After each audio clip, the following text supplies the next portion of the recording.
There are 32 achievements in ARK Survival Ascended, ranging from taming all 93 creatures to killing all bosses on every single difficulty. And I have 100 days to collect them all. But for this challenge, I can't just create any normal ARK character. I have to create somebody who's a high achiever in every aspect of his life. A real go-getter. Somebody that wants to succeed more than he wants to breathe. He's gotta have that dog in him. This man right here is drowning in his own success. Are you the one I've been waiting for? No, not really. As I woke up on the beach in West Zone 2, I had to check my arm to make sure my muscles were still huge. As I began my daily 25-hour cardio workout, I decided to go on an Explorer Note run because there's 11 different achievements in this game that involve collecting all 350 Explorer Notes. There's also an achievement for uncovering 80% of the map. But more importantly, I need to level up. But after collecting a note or two, I realized how difficult this was actually going to be because you cannot level up movement speed in this game. But since I couldn't run away from my fears, I just took a couple kilograms of pre-workout and slowly walked right towards them. Here we go again. So on day 2, I crafted weapons and some cloth armor that was perfectly fitted to my ginormous thighs. And then after asserting my dominance over this family of dillos, I grabbed a few more Explorer Notes and I headed down to the west coast. When I arrived at the beach, I realized that despite my impressive deadlift, I'm still not allowed to level up my movement speed. So if I get assaulted by a raptor, I might perish. So I decided to set up a mortar and pestle and make some narcotics to tame a pterodon. But there was also a parasaur here, so I decided to tame him. And then a raptor attacked my pterodon, so I decided to tame him. And, well, I got a little bit carried away and tamed like 8 more things. But for the Master Zoologist achievement, I've got to catch them all.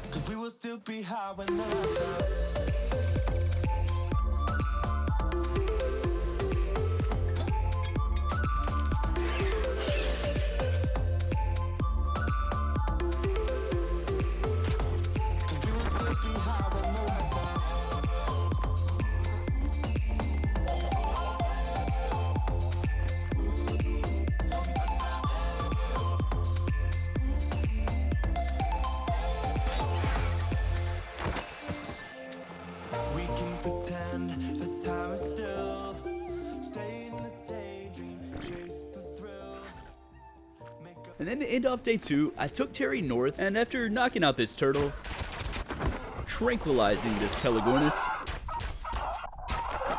and incapacitating this Phiomia, I spent the rest of day 2 finishing up my note run, reading 6 entire pages of ARK lore. So at the start of day 3, I brought everything back to my base, and I evaluated all the achievements that I've gotten so far. I was starting to assemble a family that would make Vin Diesel proud. I got family. After giving the rest of the dinos very appropriate names, I wanted to find a permanent place to set up my base, and conveniently, I was right next to the red obelisk, which would be perfect. Living at an obelisk would allow me to upload things and send them straight through the Shadow Realm across the map because there's no cryopods on this map, and now I actually have a way of transporting my dinos. I still need a monkey though, and even though I'm lacking in the Harambe department, I do actually have the Monkey King. We're talking Sun Wukong, my personal favorite champion, and they're giving him away literally for free right now on Raid Shadow Legends. This dude is a straight menace to medieval society. He really shines in the PvP arenas where he literally just commits highway robbery and steals all the enemy buffs, and then while they're sitting there all buffless in need of a protein shake, he strikes with his Staff of Wonder, ignoring 50% of their defense, and then after the dude's dead, all the splash damage kills everybody else. And then on top of that, if someone actually does manage to kill this man, he just pops right back up like he wasn't dead on the floor 2 seconds ago. It's unfair. And now that you just casually got a free Monkey King, he can help you take down Raid's newest and biggest update since the Doom Tower, the Cursed City. It has 100 new stages to complete, and in some of them, you have to take down 2 bosses at the same time. And right now, if you go to raidxmas.plarium.com, you can participate in the Christmas story event where you can win real life and in-game items ranging from epic and legendary champions to even Amazon gift cards. There's never been a better time to get into Raid, and if you use my link in the description or the QR code on screen right now, you're gonna get 2 more epic champions for completely free. First, you'll get Lightsworn, who will help your team stay alive, and then when you hit level 15, you're gonna get Juliana, who is a boss killer. And once you download with my link, make sure you use the promo code Monkey King to get the legendary Sun Wukong, who needs no introduction. The code will only work for the first 72 hours of your account though, so make sure you redeem it when you first get in. And once you're in there, you can find me under the name Justify in the clan Justify's jungle. You guys are all welcome to join my clan if you can get in fast enough, and we'll use our army of Monkey Kings to carry on Harambe's legacy. Thank you to Raid Shadow Legends for sponsoring today's video. And then after getting everyone situated, I saw some Diplos that were hanging out over there in the distance, and they are a passive tame, so I figured I'd go ahead and try it. I mean, it can't be that hard. Until I realized that one berry keeps them satiated for like 35 years, and in the meantime, they decided to play Justify Pinball. And then this happened. Ow. Ow. Ow, again. Terry, come here, bro. Terry, put it in reverse. There you go, Terry. Put it in reverse, Terry.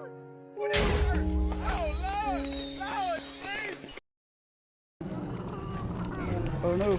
As day 4 came to an end, I brought this Diplo back to my base, and he took up half of the area. And that now marks tame number 13 out of 93. Only 80 more to go. So I ended off day 5 by taming 1 the Iguanodon. And then I tried to tame a trike, but 1 got a little bit jealous. No! I'm so sorry, I did not mean for that to happen. I'll take the free hide though. So then I tamed another Iguanodon to make up for that tragedy. But then my trike decided to start some beef with this random Terry. I tried to step in and help the dude, but Terry is not cut out for that life. Anyway, I just headed back to base and started farming some stone. Yo! Bro, how did he get over here? Alright, come here.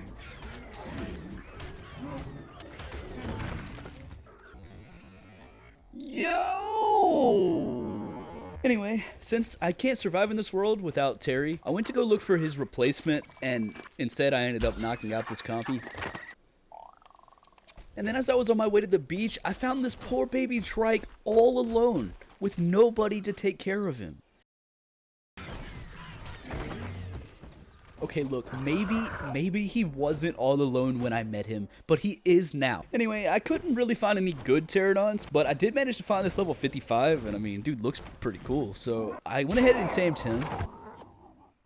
And then I boloed this ichthy to try to knock it out. But then when I shot him in the chest with an arrow, instead of falling asleep, the dude died. Like, the audacity that some of these animals have. Anyway, I saw a friend of the deceased ichthy, and we made eye contact.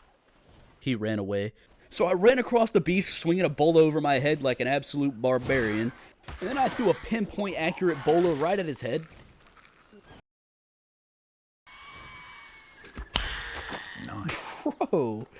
So anyway, after bringing Terry Jr. back to base, I started heading north to see if I could find a good saber-tooth, and I grabbed a few more explorer notes that were at the end of my note run, and I did manage to actually find one, so I hit him with a bola. And then after I shot him more times than Dododex said it would take to knock him out, by the way, that wasn't Dododex's fault, I'm just an idiot. Dude broke free from the bola and was absolutely unfazed by the 15 arrows sticking out of his left eyebrow. Yeah, I got Control-Alt-Deleted. So I spent the rest of day 6 taking the Pelagornis to save Terry, and after getting all of my stuff back, I tamed this Moss Chops with some rare flowers I got out of a supply drop. I named him Chop, and then while I was escorting Chop back to base, I found this baby Moss Chops, which forced me to change Chop's name to Big Chop, not to be confused with Little Chop, of course. So I carried Little Chop, but not really, and everything was going great until Big Chop got dismantled by a family of sociopaths, and then I was very sad. So me and Little Chop made it back home, and we had to break the news to Vin Diesel that someone he's never met passed away. But he got very angry, and then my PC exploded. So I booted back up, ARK Survival Devolved, and then I found a level 150 Pteranodon. But the dude didn't want to land, so I just kind of flew uncomfortably close to him. And then when he finally did land, I tied him up and force-fed him some arrows laced with NyQuil. And while I was waiting on him to finish taming, I did a little bit of home renovation. And I started getting some metal cooking. And then on day 8, I escorted our new family member back to his home. And this dude seems so much more sophisticated than Terry, so I named him Terrence. And then I went ahead and crafted a metal pickaxe. I bred the pterodons real quick, just in case something happens to Terrence. After hitting a bunch of river rocks until they gave me their metal, day 8 came to an end.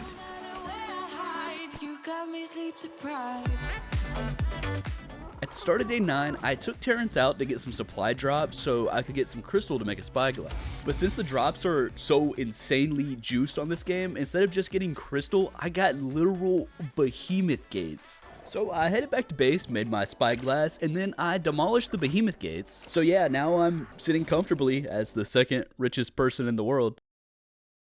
I then decided to use my, well-deserved inheritance to make an RG trap because, well, I need to tame one anyway, but also they can carry a lot of weight and they can pick up a lot of these medium-sized dinos, meaning it'll make it much easier for me to trap and tame all of these different creatures. As I headed north, I managed to find the Explorer Note dossier for the Megatherium and the Yeti, and then right before I hit the snow, I managed to find a 120 RG, which was perfect. So I set my trap up in the middle of the river on this little island, and everything was going to plan as I made the RG angry at Terrence, so he would chase us into the trap. And at this very moment, the RG realized that he messed up. This man is stuck in a trap, so he implemented Plan 360 No Scope.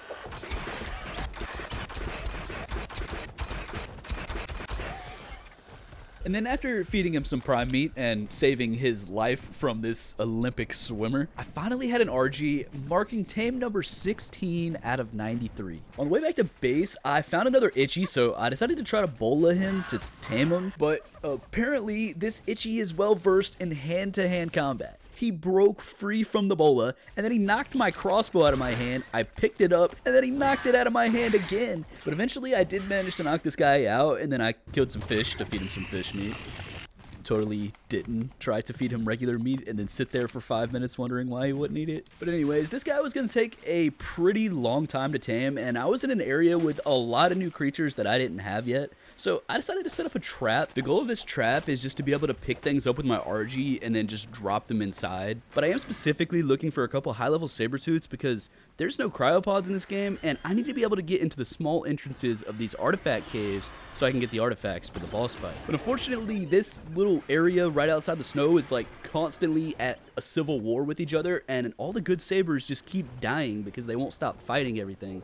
But I did find this scorpion, so I decided to kidnap him, hold him hostage, and then shoot him with narcotics until he decided to be my friend. While he was asleep, I force-fed him some meat that expired about 4 years ago. And then while I was waiting on him to tame, I decided to set up a raft because even though I don't need all these dinos, if I'm gonna tame them for the achievement, I mean, come on, I gotta at least bring them back to my base. Anyway, he finished taming, so I named him Leonardo da Vinci, and then I set back out to find a saber-tooth. Well, anyway, I found this Megaloceros. After I knocked him out, he looked like he had 5 broken legs, but I didn't question it. I just gave him some berries. And while I was waiting on him to tame, I set up a refining forge and a smithy, all while wearing no pants. That way, I could craft a saddle for the Megaloceros, and hopefully he could give me some berries so I can make more trank arrows. So I saddled up my Megaloceros, and despite this guy being a herbivore, apparently he's completely incapable of harvesting berries? Yeah, I'm not sure how this man is even still alive. How does he eat? Meanwhile, the Ichthyornis is still taming.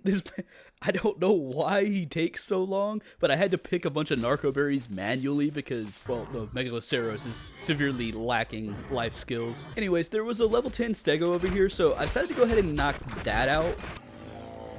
All of the saber-tooths that keep spawning are still awful, by the way. But as I brought my stego back to my raft, I came across this cute little family of Rexes. I came across 2 Rex babies that had no parents.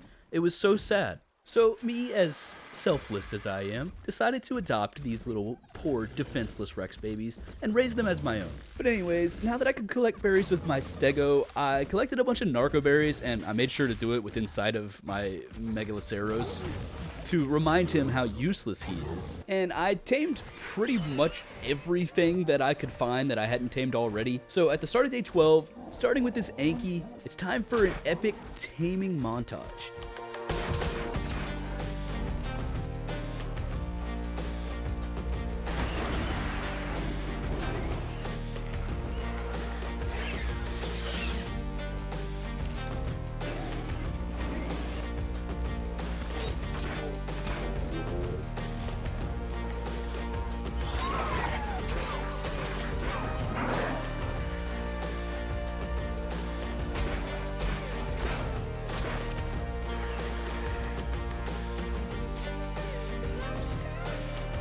So now I had 27 out of 93 tames, which I'm pretty much 30% of the way there. And everything up to this point has been pretty simple, but I wanted to tame this Procoptodon that I found because they're pretty rare.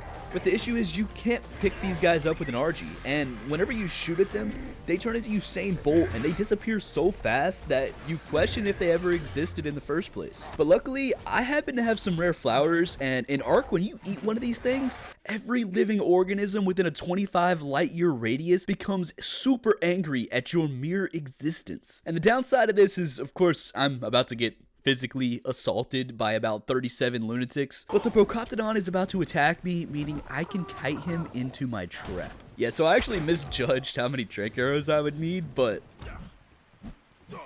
So now I had this guy knocked out, but you actually have to have rare mushrooms or Plant X seeds to tame them. And to be honest, I have no idea where to find rare mushrooms, but I do know that if you mine crystals, you get mushrooms from it. So I headed up to the volcano because there's a bunch of crystals up there, and I was met with a Giga that was inside of the volcano and a Kark that was free to run around but was on fire. Yeah, I'm not really sure what kind of tomfoolery was going on around here, but I just put my head down, I started mining my crystal, casually almost experienced what it's like to be a ham sandwich, but then while I was sitting in my inventory, there was something going on in the background. This Kark's greed got the better of him, and he wanted justified breakfast so bad that he didn't even care he was standing in lava. Whoa, did that man just decease? Yeah, that man did. So I headed back to base bearing rare mushrooms, and I gave the two new members of my family some appropriate names, and then I rounded everybody up because it was almost time to have a family reunion at the Red Obelisk. But this raft was definitely not big enough, so I knew what I had to do. It was time for me to do a 5 to 10 second grind montage.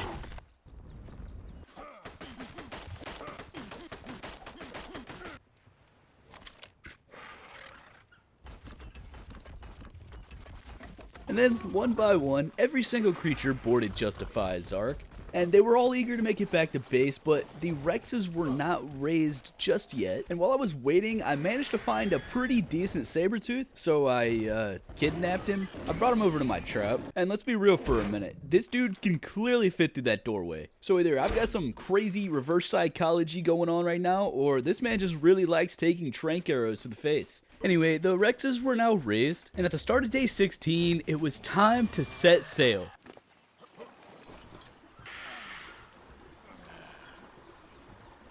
Wait, what was that? What just happened?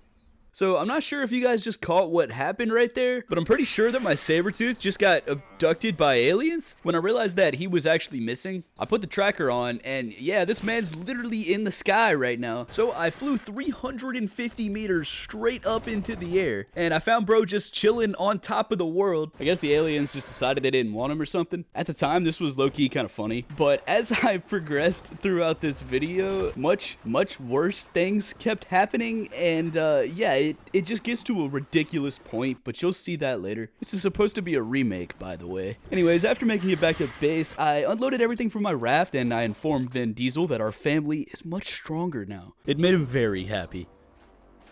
And now that I had a good saber, I decided to go ahead and take him to the Hunter Cave to get the first artifact for the Broodmother fight. There's achievements for beating the Overseer at each difficulty, which requires me to beat every other boss at each difficulty, so there's going to be 12 fights in this run. So yeah, that's why I wanted to get on these artifacts as soon as I possibly could. And once I made it to the first intersection of the cave, there was a bunch of arthros that were just itching to spit on my armor and completely break it. If I get an ankle breaker on someone with 100 legs, is that like some type of world record or something? But I wasn't able to dodge them all, and while I was attacking this other centipede, spiders came at me in a single file line. And at this point, Scar was already below half health, but we were right next to the artifact, so we were looking pretty good. And I wasn't expecting to be able to fit through the crouch spot, you know, since cryopods went extinct, but somehow Scar managed to actually like slither his way through there. So yeah, we pretty easily grabbed the artifact of the hunter, and on the way out I found a dung beetle, and I do have to tame everything, so I grabbed some raw fertilizer. Man, ate the whole thing in one bite. And yeah, that's the story of how I met Reese's Feces. And then on the way out, the Cinepolice set a roadblock, and then this man did the world's most pinpoint accurate spit. And when it hit me, it instantly disintegrated all of the clothes that I was wearing. Anyway, I was getting overrun at a pretty insane rate. One of the developers literally just decided to throw 800 spawns in the exact same square meter. Anyway, I was literally about to die, and my only option was to jump in the water with the piranhas. But I actually managed to just climb back up on the other side and then ran past everything. There was literally so many of them in one spot that they were all blocking each other from getting to me. So after escaping from the cave, I was right next to Green Ob, so I decided to kind of park here for a minute. I uploaded Reese's Feces to the cloud server. There's still like 63 creatures that I need to tame for the Master Zoologist achievement, starting with this Diplocalus that I snatched out of the water and saved him from immediate death. And since I was already here, I was going to use the Green Ob as kind of a central hub and start knocking out some of these swamp tames. There was also a giant bee running around down here, like no hive or anything. So I thought if I like ran up before she aggroed me, I could feed one flower and instantly get it tamed. But I was in fact mistaken. Oh, and instead of taming a bee, instead I received an immense amount of pain. Anyway, after grabbing this explorer note, Robert Nodrani Jr. was tamed, and now it was time to go to my least favorite place on this map, and I went ahead and set up a trap. And I actually found a capro pretty quick, which in any other scenario would have been a bad thing. But it turns out you can't actually pick these guys up with an RG. It doesn't really make much sense, but I tried to kite him into my trap, and then this happened. I don't know. So yeah, I'm bleeding out pretty bad, but at least my muscles are still huge. But there was also another capro really close by. Dude literally invented a new category of the Olympics right in front of my eyes. The sideways long jump. But luckily his vertical is lacking a little bit, and despite his 50 feet sideways long jump, dude can't get over a doorway. And then after knocking this dude out, I turned around and there was a racer standing there asking me to tame him. So I created a little bit of a distance between us, and it was definitely a bit sketchy. I probably should have done like any other method of trying to knock this guy out, but instead my strategy was to just shoot him and then try not to die. It actually worked out pretty well. So after bringing the capro back to the Green Ob and giving him a historically accurate name, I found a low-level Sarco, I knocked it out, I brought the finished racer up to the Green Ob, and by the time I'd made it back over to the Sarco with some prime meat, he was super hungry, ate it all in like 3 seconds, and everything went well so far, so I decided to also try knocking out this Baryonyx without using a trap, and it was incredibly annoying, but luckily he kind of like got stuck under the water, and these guys don't have an oxygen meter, so I just knocked him out down there. And then while I was trying to feed him some prime meat, a capro swam over and instantly digested me. Good times. These videos take a really long time to make, so if you would like to support me, I recently launched a Patreon and some channel memberships, and while there's not too many people in there, we have a private Discord server where we do game nights every month. Please don't feel like you have to though. I really just appreciate you guys watching my videos, and I just ask, please hit that subscribe button. So anyway, after I made it back over here, I knocked out this little Dimetrodon fella. All he wanted to do was just fight back, but man, it's too slow. Honestly, I feel kind of bad. And it seems the Baryonyx hasn't touched his prime meat. So instead of giving him fish meat like he actually wanted, I put more prime meat in his inventory. And then after going back to base to make a bunch more trank arrows, adding 2 new members to my very large family, and then simultaneously naming this man after a rock band and a household appliance, I started off day 20 by knocking out a very oversized frog, and while he was taming, I went around the corner back to the hunter cave, and I grabbed the artifact one more time, because I actually need 3 sets of each artifact to fight the broodmother on gamma, beta, and alpha difficulty, of course. Anyway, since I cleared out the initial spawns in this cave, it was actually really easy the second time around, but you can only carry one of these artifacts on your body at a time, which makes it really annoying when you're trying to do each difficulty. When I got back, the frog was tamed, and I decided he was going to be our designated family musician. And then I gave the racer a bit of an insulting name, but let's be honest, he deserves it. And then I came back to the hunter cave a third time so I could grab the third and final artifact of the hunter. But then all of a sudden, I remembered something very concerning. There's explorer notes in these caves. So I went to grab the next explorer note, and then two things happened. First, I got the achievement for getting 10% of explorer notes on this game. And second, I literally just fell asleep right off the back of my saber-tooth and then just got absolutely devoured by giant spiders. Well, that definitely could have gone better, but I don't have a saber tooth anymore, so there's really no way for me to go in there and get the hunter artifact off of my body. So I came back to base and I downloaded everything from the Red Ob, and I gave Reese's Feces a complimentary all-you-can-eat buffet. And then ARK Survival Ascended once again showcased all of its remake improvements as Robert No Drowny Jr. got duplicated. Yeah, I've got two of him now, and there is no Capro. So my Capro turned into a Diplocalus. Fair enough. And then to end off day 21, I got a bunch of stuff ready and I headed over to the snow. That way I could start taming some stuff over there and maybe even find some good dinos for boss fights. I was gonna set up camp at Blue Ob, but when I got there, World War III billion BC was going on, and I really tried to be a peacemaker. I did. But when the Yudi roared and my RG went crying to his mother, bro must have seen something that I didn't. Now I want to know what's on the other side of that wall. Anyway, even though I couldn't control how he was moving, I could still control his talons, so when the Carno attacked us, I was able to actually defend us. And then when my RG finally came back to this dimension, we did manage to make peace. It's a bit unorthodox, but you can't argue with results. But this baby Carno was pretty chill, so I pressed Y to add him to my family. That marks tame number 37 out of 93. At the start of day 22, I started heading down the mountain, and I managed to find this mammoth, and I convinced him to take a little nap. And while I was waiting on him to tame, I realized I'd probably need some more trank arrows, so I started heading back to base. But then I found this Gallimimus, who I tried to bola, and while I was sitting here like an idiot thinking that the bola would actually work, a Microraptor attacked me, and about 3 seconds later, dude was face down on the grass. When I got back to base, I threw him out, and I decided to not give him a name because next to the Trudon, there's probably no one else that deserves it less. And after making it back to the blue obelisk, I knocked out this random Prolovia that I found, and I brought the mammoth up to the upload. And then I decided to start searching for some penguins, but I couldn't really find any on these little side icebergs. And after knocking out a random direwolf, I headed over to the main icebergs because, I mean, I need to tame a penguin, but there literally just wasn't any here. In fact, every single iceberg on the entire map, all the penguins were on vacation. I have a lot of hours on this game. It may not seem like it when I do things like trying to bola a galley. Look, most of those hours are spent PvPing and breeding, okay? The point is, the icebergs literally always have penguins. Like, what is going on with this game? Anyway, I just kind of ignored that for now, and I finally found a male saber-tooth, so I went ahead and tamed him. And this allowed me to start breeding saber-tooth, because currently all I had was females, and Scar died in the hunter cave. So hopefully with some imprinted saber teeth, these caves will be much easier. At the start of day 24, I cleared out all the rocks in my base, which also got me a ton of metal. So I placed down the new forge and got the metal cooking.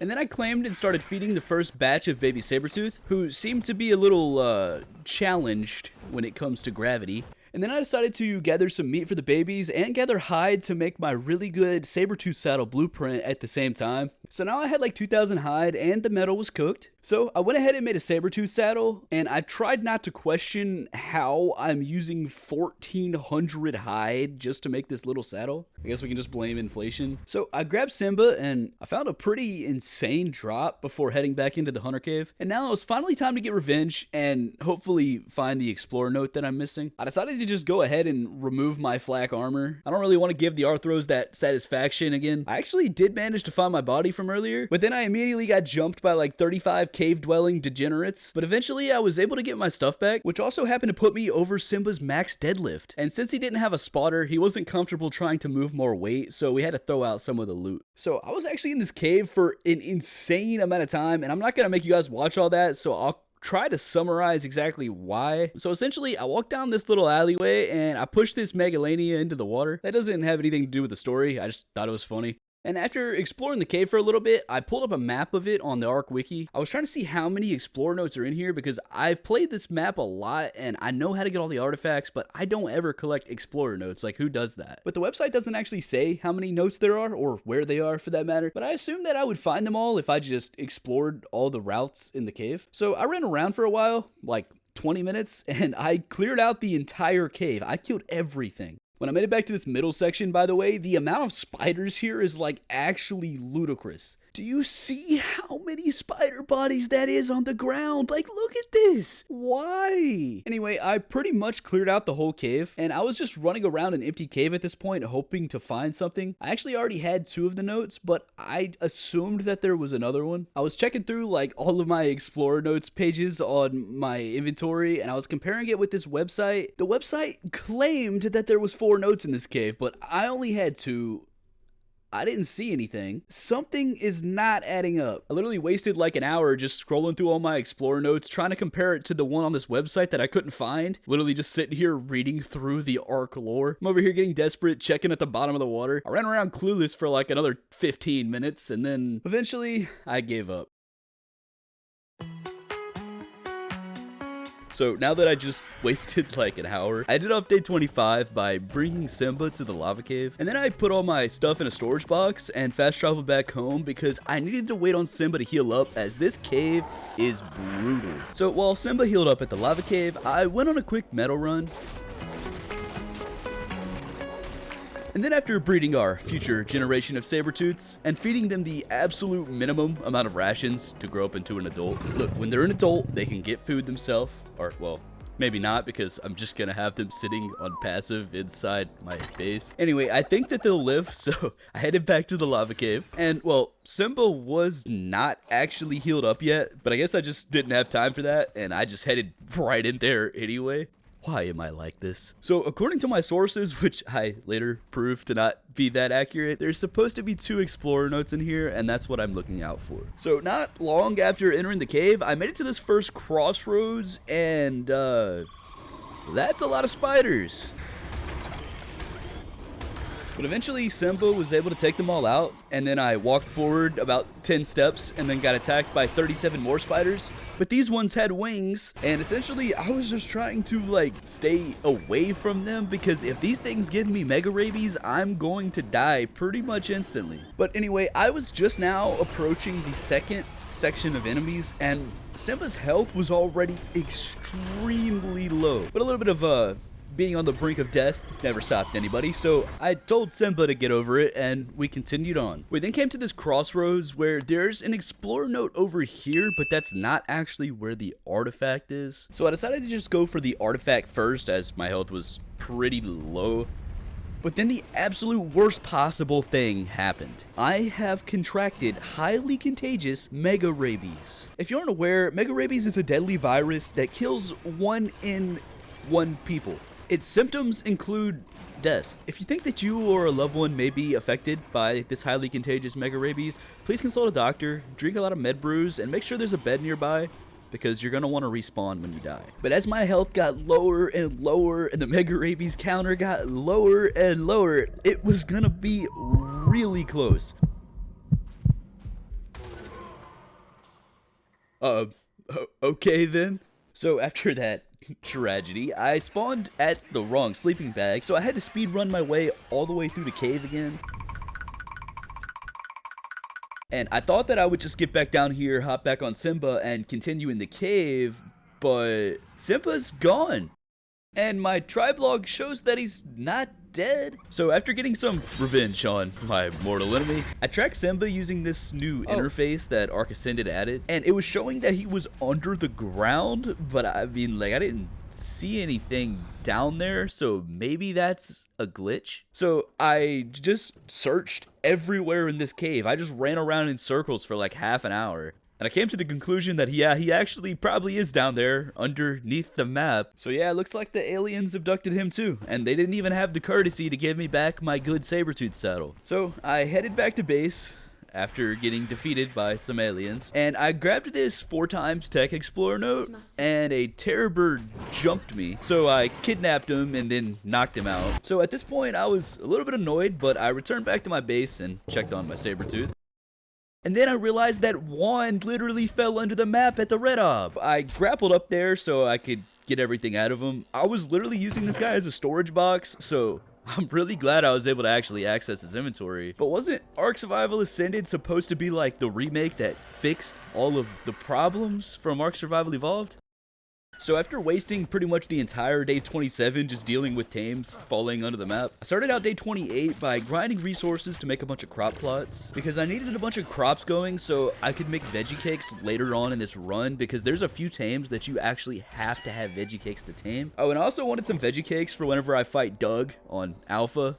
I'm kind of worried that I won't be able to do it, but that's a problem for future me. But anyways, my crops were now irrigated, and I placed down a cage so Reese's Feces could create fertilizer without being abducted by aliens. And then I used Trike Wazowski to harvest a bunch of seeds so I could get the crops going.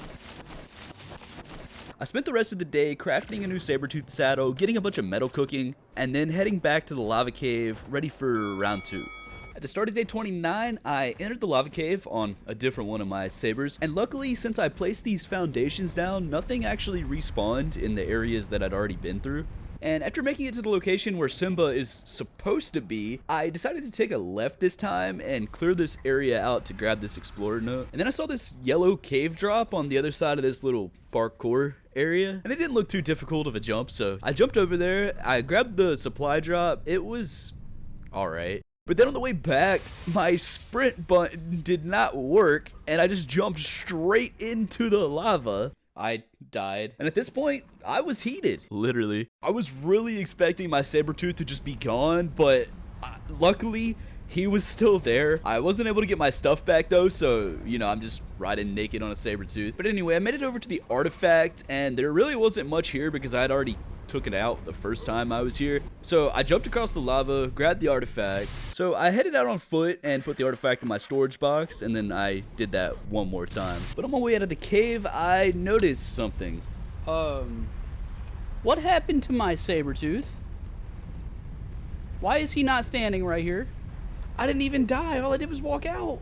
He wasn't dead, so I checked the tracker again, and sure enough, yeah, he's under the map. Look at that. He's literally under the map. Bro. That is insane, man. This game is so broken.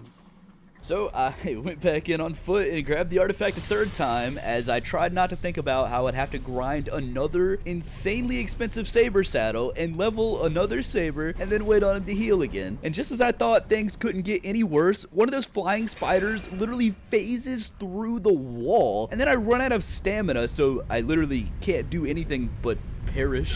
I had completely lost my patience at this point, and I just whistled my RG into the cave and got him to kill the bat. And it took a couple tries, but I did actually manage to get this other explorer note on foot, so I was really happy about that. And at the start of day 30, I headed back to base, having lost literally everything that I brought with me, but I was bringing an artifact home, so I guess it was almost worth it. But I did manage to find some elevator platforms and a supply drop, so I demolished those and got an insane amount of metal. And then I had to craft my entire kit again, all my armor, my tools, my spyglass, my parachutes. This reminded me of whenever I used to play PvP, and after I would die and lose everything, the walk of shame back to base, and then sitting there having to recraft my entire kit, reminding me of my failures. Literally the worst feeling in the world. And then I went on a hide gathering rampage so I could craft another saber-tooth saddle, and I was almost ready to do the final cave for the last Broodmother artifact, but this time I'm bringing a backup plan. And right before I was about to leave, I remembered that for a Calicotherium, you actually need beer to tame them. So I went ahead and crafted a beer barrel, and I started fermenting some alcohol so I could become friends with a prehistoric creature by defeating his addiction. So I decided to take Neil Armstrong to the cave because he actually was able to make it back from the alien abduction last time. Also, don't ask why Terrence is following me and flying in circles. I didn't mean to do this. I don't really know why he's following me, but yeah, dude's gonna come along for the ride. Right before stopping at the cave, I grabbed the Rhinognatha and the Coelacanth dossiers. And then there was this Patchy that was just attacking Terrence for some reason. So I bullied him and tamed him because, I mean, I still needed to tame one of those, so I'll take it. Nice. While the Patchy was taming, I entered the cave with Neil Armstrong, and literally as soon as I walked in there, I got jumped by like 37 degenerates, and then I contracted the highly contagious mega rabies, and then an arthro broke my armor.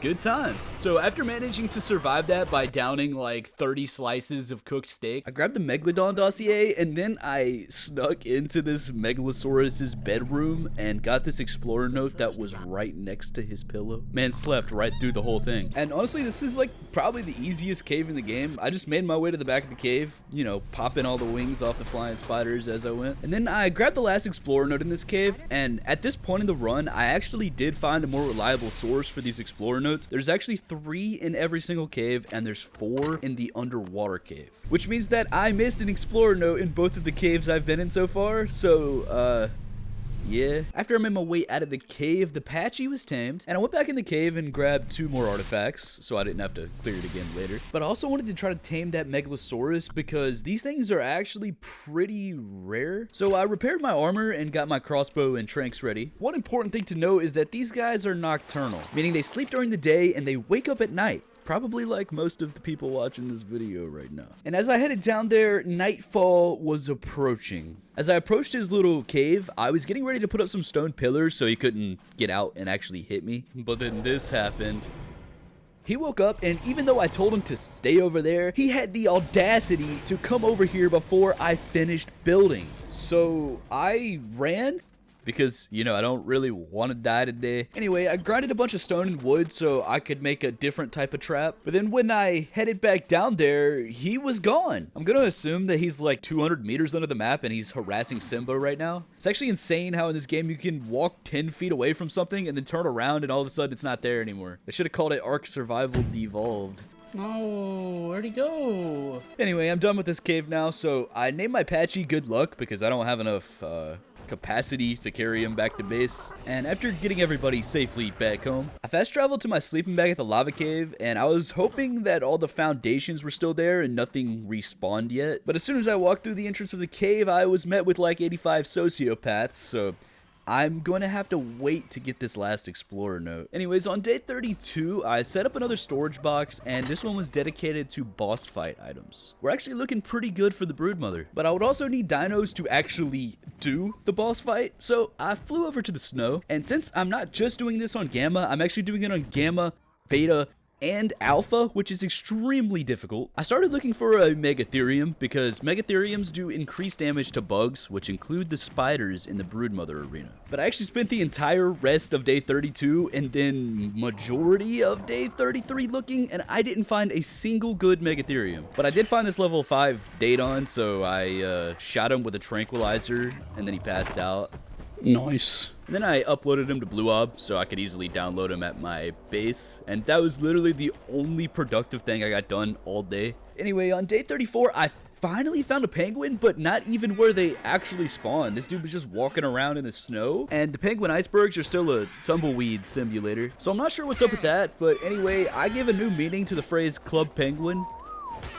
And then after uploading Club Penguin to the Shadow Realm, I found a level 5 dolphin just sitting next to the iceberg. So I went ahead and passive tamed him, and then I watched this shark just absolutely disintegrate him right in front of my eyes. It's kind of crazy because there's literally 12 dolphins standing right there, and the shark is just pretending to be a vegetarian. And so one of them all of a sudden belongs to me, and then he just has a craving for Vin Diesel. Man is a hater. So I actually forgot to record for like 10 minutes. Well, I found 2 more explorer notes, and I found not really anything else. So now it's day 35.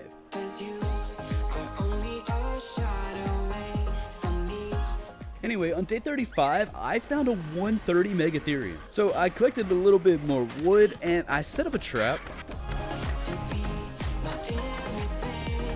It's really cool how the building on this game, whenever you're in the snow, it has snow on it. Like, that's so cool. Anyway, I kited the Megatherium up the ramp and into the trap, and they actually do pathfind to avoid falling in traps, but he was so busy hitting me that he still fell in. And then I knocked him out. But then this happened. Look, sometimes I don't use my brain very well, and this was one of those times. But anyway, the dude was still angry at my trap instead of me for some reason. So he kind of just let me shoot him in the back with a few trank arrows as he destroyed my trap. And then all of a sudden he just dipped. But don't be fooled, this man still wanted to kill me. Yeah, this knockout was probably one of the most sketchy things I've ever done. Why are you running?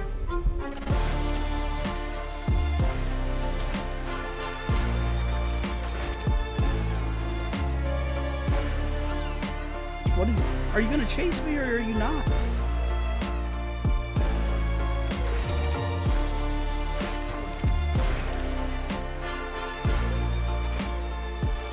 You're a wizard. So now I had this guy down, and I give him some prime meat so I could have the best taming effectiveness possible. And now I have the best spider killer in the game. But now to get this guy back to base, since there's no cryopods, I have to walk him all the way to the blue obelisk. Look how far that is. Anyway, after about 15 minutes of walking, we finally made it to the obelisk. And there was actually a level 40 male and 45 female Megatherium here. And unfortunately, Megatheriums require, well, they can't breed on their own. And to avoid that, I have to make this trap out of stone. And then I killed the level 45, trapped the level 40, knocked it out, and I fed it the meat from the level 45. I then grabbed the explorer node on top of the mountain, and then my game crashed. So I loaded back in, and I'm all the way down here after taming the good Megatherium. I have to walk all the way back up to the ob, make a trap, and tame the 40 again. So I knocked out the 40, and then my game crashed again. Yep, I'm going to sleep. I'm done for the night. Anyway, the third time after doing this, the entire process took me like 30 minutes, by the way. Anyway, I uploaded the Megatherium to the Shadow Realm, and then I headed back to base. So I went ahead and started breeding the Megatheriums for the Broodmother fight, and then I noticed that there's like 10 of my tames underneath the mesh. They're literally just inside the rock. So anyways, at the start of day 36, I started feeding my baby Megatheriums, and I actually got really lucky. I have one that already has the good health and melee. So I went ahead and made some Megatherium saddles. Anyways, while I was waiting on them to raise, I saw that there was a shark right below me in the water, so I jumped down there and knocked him out. And I figured now would be a good time to get a manta as well, because there's a ton of them around there. So I went and made some scuba gear, I made some bug repellent, and I grabbed the angler gel that I got out of a supply drop. And I managed to find this level 15 mano right below my base. So I fed him his favorite food, which is angler gel. Although I don't think you can really consider that food, considering it's not edible. It's literally an alternate fuel source. I think that would probably kill you, but I mean, I guess he likes it. Anyway, these guys have been raising for about 20 minutes at this point, and they now are ready to imprint. And I guess now would be a good time to explain that I'm actually playing this on single player settings. So I'm actually on 1x breeding. I don't have it boosted at all because it's already boosted. So it's like equivalent of about 30 times on official. So these guys take about an hour to raise. And I'm playing on 2x rates on everything else like harvesting, XP, taming, all that, which is the equivalent to like 5 times on official. Everything's pretty much the same, but the wild creature's melee damage is doubled when you tame them. So that's why this melee is like 600. It's nothing insane, but it makes it where I don't have to sit here and breed for mutations for 30 days because I'm gonna be on a time crunch as it is, trying to beat 12 bosses, taming 93 creatures, and collecting like 340 explorer notes, so I don't want to waste too much time breeding. Trust me, the fights are still very, very difficult, especially alpha for Doug. Anyway, I was still waiting on the Megatheriums to get raised, so I decided to try to tame this Titan Boa in the swamp. So I knocked him out, and then I created the circle of life by dropping a circle of eggs around him, because they are a passive tame, but if they're aggro to you, they won't actually eat the eggs. So then I just kind of sat here and waited on him to wake up. Eventually he finally did wake up, but he didn't eat his breakfast. Maybe he was like intermittent fasting or something. Anyway, I'm not really trying to deal with that right now, so I picked back up my home-cooked raw egg meal and I started heading north. And I saw this weird like graphical glitch in these trees over here, so I kind of flew over to investigate. But then I realized what I was looking at is actually a rhinognatha. Is that a rhino? This is the first time I've actually seen one of these things, but I did know that if it's a male, you're supposed to kill it to get the pheromone. And I mean, this guy was stuck pretty good in solitary confinement, so it couldn't have been an easier kill, to be honest. But I was not looking forward to trying to tame a female when I finally find one. It looks extremely painful. Anyway, it was going to be a while before I could actually fight the broodmother, so I decided to grab Neil Armstrong and head to Carno Island Cave to get the first artifact for the monkey. But as I made it to the northeast side of the map, I realized that this was a whole nother biome, and there was a ton of creatures here that I've not tamed, and I'm gonna catch them all, starting with this Spino, and I'm not even gonna make a trap, because whoa. I was gonna say I'm really good at the game, but to be honest with you, I'm not. It's just because I'm lazy. And then while that guy ate his raw fish while unconscious somehow, I killed this patchy rhino and claimed its baby. I know we've been through this like 3 times now. We're still gonna pretend that it's ethical. Well, after I remembered why I was actually here, I flew over to Carno Island, I grabbed this explorer note, and then I headed into the Carno Island cave to find the artifact of the Devourer. Anyway, there's not much to say about this cave. It was actually extremely easy, and even though there was like 2,000 spiders with wings, these ones were actually a bit more civilized as they decided not to infect me with their highly contagious mega rabies. But yeah, I grabbed all 3 explorer notes in here, and I grabbed the artifact 3 times. Perfect. Okay. And now, back to your regularly scheduled taming.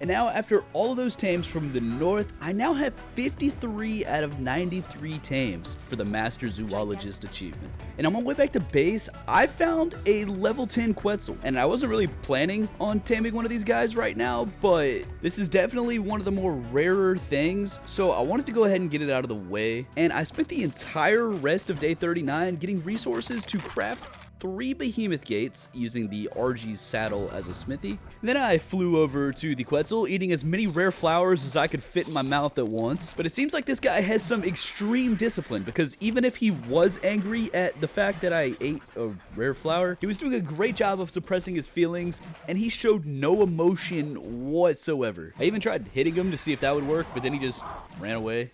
But then I flew back to my trap, and I realized that behemoth gates on this game literally have no top. So like, even if I did trap him, the dude wouldn't have even been trapped in the first place. This is another one of those times where I didn't use my brain very well. As the sun rose on day 40, I arrived at the second cave for the monkey artifacts. Also, on a side note, how come whenever you enter pretty much every cave on this game, the color palette changes from a majestic dinosaur kingdom to grayscale death? This cave is definitely the most difficult one I've done yet, and to make matters worse, Neil Armstrong was a little bit too chubby to fit, which is kind of crazy because I barely even feed the dude. But there is actually another way to get down there, and that's just by jumping straight off this cliff, right into a business meeting being held by 87 miscreants. I grabbed the first explorer note, and then I did some epic parkour to get to the second one. As I made my way to the central part of this cave, I grabbed the third and final explorer note in here, which marks 20% of explorer notes collected, giving me my first explorer note related achievement. And this cave has a bunch of underwater tunnels, so Neil Armstrong cannonballed into the water, and everything was peaceful at first, until I got attacked by every single creature in Bikini Bottom. But luckily, Neil Armstrong is an all-terrain vehicle, so everything went pretty smoothly. I managed to grab the artifact. I actually left Neil Armstrong on the top of this ledge right here and went out of the cave on foot. So then whenever I came back after leaving my artifact above ground, I was able to skip the entire underwater section of this cave by just jumping up and riding Neil Armstrong.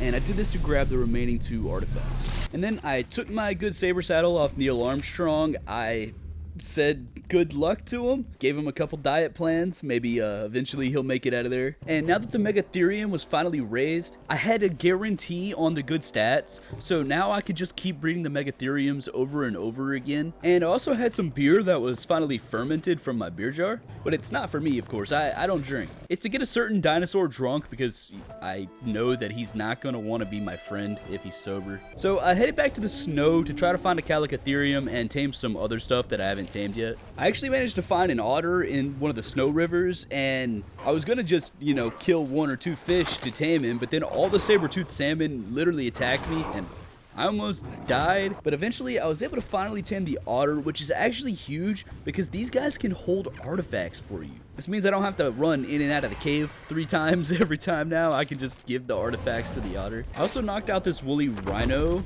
but then when I flew away for like 2 seconds looking for the Calicotherium, I came back and he was literally dead. So I guess I'm gonna have to tame another one of those. Anyways, I've been gone for like over a day. So I killed a couple aloes for the Allobrain tribute, and then I claimed their baby as my own.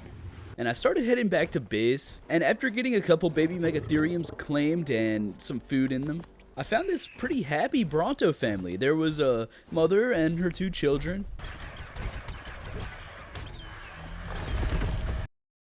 There were 2 Bronto orphans that were stranded out in the wild. And I do actually have 55 different species of children, but it was just so sad that now I have 56. And I tried to build a raft to bring these guys back to my base, but even though they're babies, it still treats them as like adult Brontos, so their hitbox won't allow them to get on the raft for some reason.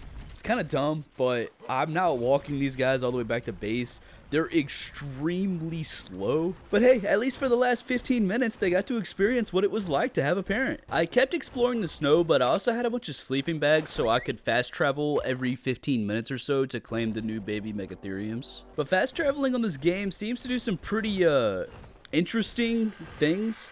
I don't know where bro is going, but he's definitely gonna get there. But essentially, I kept fast traveling back and forth all day. I didn't really find anything, but I did tame another rhino. You don't know how long I've been waiting to name a woolly rhino Woolsmith. And after a couple more imprints, a couple more babies, and a couple more saddles, day 43 came to an end. We can pretend the time is still. I was really struggling on cementing paste, so I started farming a massive amount of stone, and I put down 6 mortar and pestles, separating all of the chitin and keratin that I have into each of them. And after several runs, using the Anki this time to multitask, you know, gotta get a little bit of metal in there too, I had enough cementing paste to make most of the saddles. And I'm assuming you don't want to just watch me smack a rock for an hour, so that's the entire day 44. And at this point, I had a pretty large Megatherium army going. I didn't quite have the 19 that I needed, but we were getting really close. Half of them don't have imprint though, because when they ask for kibble, there's nothing I can do to change their request, but we'll deal with that later. After fast traveling back to the snow, I grabbed 2 more explorer nodes, and since I was already here, I decided to see if I could get the artifact out of this snow cave, and then a lot of bullets were fired. But eventually I cleared everything out and I was able to get the artifact. And then while I was waiting on it to respawn, I held this bat at gunpoint while he was chilling in an ice bath. And I started feeding him some raw meat. It was pretty convenient considering I could just turn around and grab the artifact as it respawned. This man definitely took his time to finish taming, but by the time he did, I had my 3rd artifact and I headed out of the cave. But then when I got outside, I realized that my RG literally abandoned me. So I tracked him on my map, and it turns out that this dude is stranded in the middle of the ocean. So I parachuted over and I find him literally fighting for his life. So I reminded him that he has wings and he can literally just fly away. And now he's safe. That snow cave didn't have any explorer notes in it, but that reminded me that I missed one in the hunter cave. So after stopping by base, I grabbed one of my saber-tooths and headed back over there. I'm literally only here because I want to read a book. But in order to do that, I have to fend off waves of hooligans. But then when I finally actually got to read it, It was kind of mid. But since I'm already here, I decided to save myself a trip, and I grabbed the hunter artifacts, gave them to the otters so I could carry them, and went ahead and dropped them off at Green Ob, ready for the Megatherium fight. That's not what it's called. And then on my way back to base, I saw a giant mosquito, and it did happen to be a female. But the RG was way too slow, so I headed back to base to grab my Pterodon, and that one was a level 25, which is why I was so confident. But then I accidentally aggroed a random 130 that I didn't even know existed. And then Terrence ran for his life as he was literally getting pelted with paintballs. But luckily the Rhino got distracted by a tappy, so I made sure that I had everything ready. The goal here was to get it really low using the Megatherium and then use the racer to actually have the baby Rhino. And yeah, we're not gonna go for that one because I kind of like being alive. So I headed back to find the level 25, and it took me a little while, but eventually I found her just being an absolute menace to society right outside the swamp, and I cut it all the way to the Green Ob with Terrence literally being at half health at this point. It's a good thing I did not go for that 135. And then while Terrence experienced some physical abuse, gave her a couple good whacks with the Megatherium, and then I fed my racer the Rhinognatha pheromone, and I'm pretty sure that she's below 10% health, but nothing's happening. I think this whole taming thing might have just been a prank to get my racer killed. Anyway, the racer was almost dead at this point, so I decided to give it one more hit with the Megatherium, but then this happened.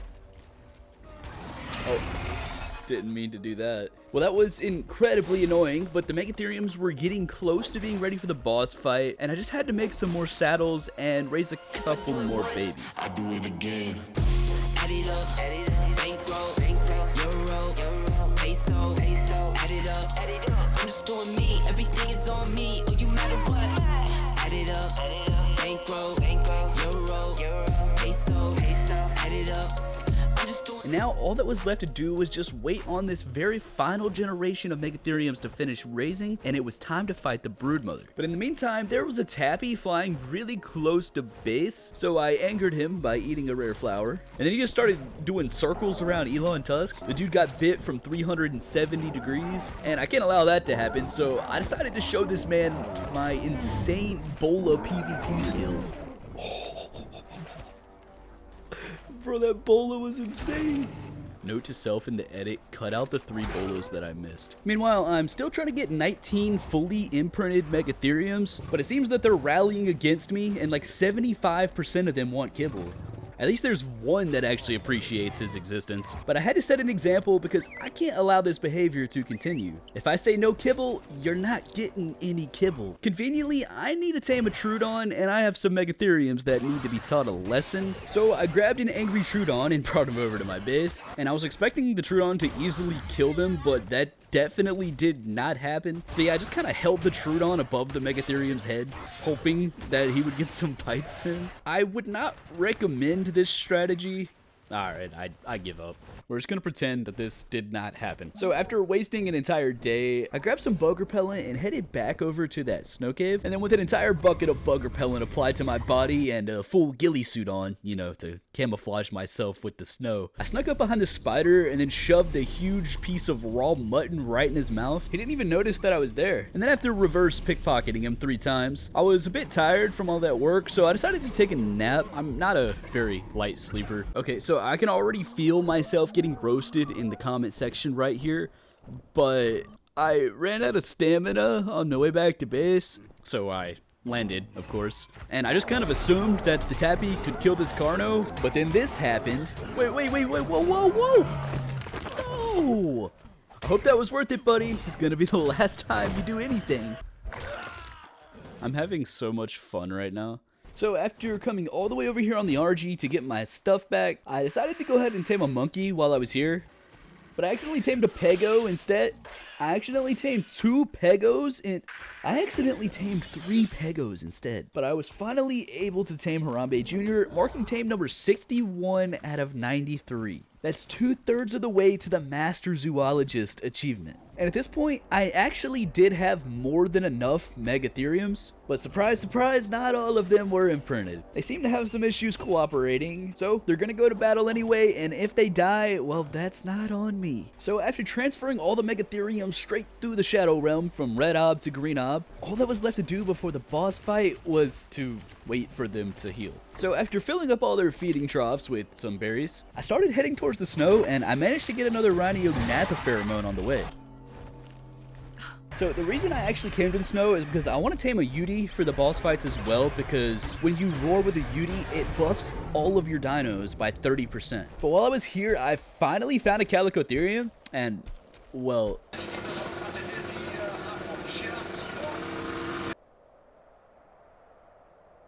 Anyway, I got a pretty insane red drop, which distracted me from the disappointment that I felt every time I looked through my spyglass just to see a level 5 Yudi. And as nightfall approached, I kind of decided to just settle for what I could get. So I decided to set up a Yudi trap right here. And I was surprisingly able to get this guy into the trap without him fearing the RG, which I was honestly not expecting to go this smoothly. But then right after I knocked him out,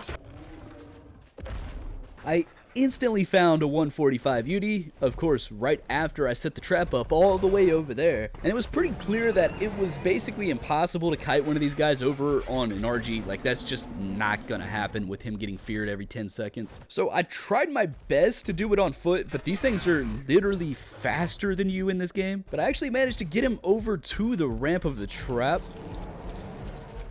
But I didn't, like, consider the fact that I had a tamed Yudi sitting inside of the trap. So yeah, they practiced martial arts with each other for a little bit, and I thought my Yudi was gonna die, and I was actually just gonna let it happen, to be honest with you, because then I could trap the new one.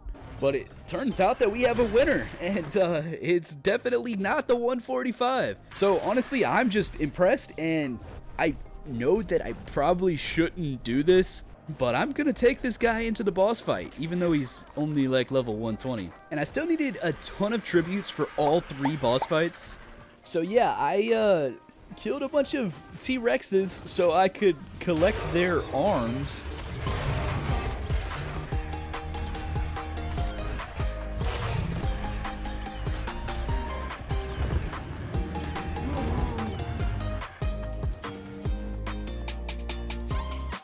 And to end off day 56, I found an amazing Theory. And I really need one of those to fight Doug on Alpha, so, well, we all know what happens next.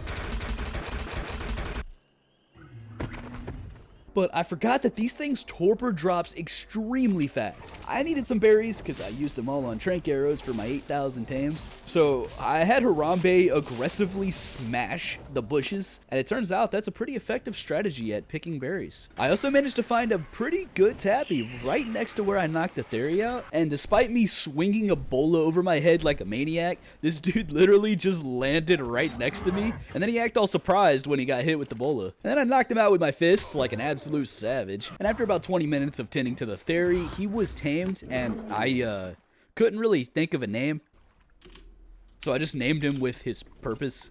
I still needed a second Theory though in order to breed them for Doug. So I found this level 20 and I dropped him into the base, knocked him out, and fed him some trank arrows. Wait. Good soup.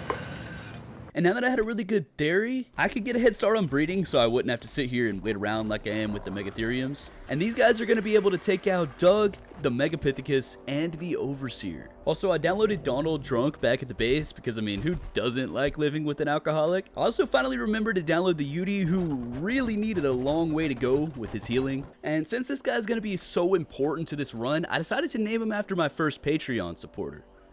And then I headed back to Green Ob because it was now time to take on the Broodmother. But I still needed some more sauropod vertebrates, so...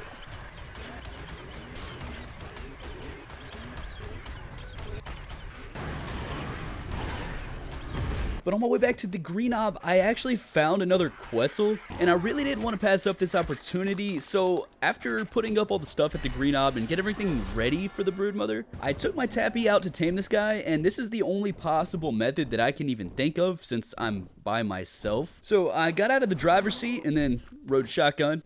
Dude's basically a primitive Tesla on autopilot right now. The only difference is that he can't move straight, and instead of hearing Taylor Swift break up with her 84th boyfriend on the radio, you just hear this.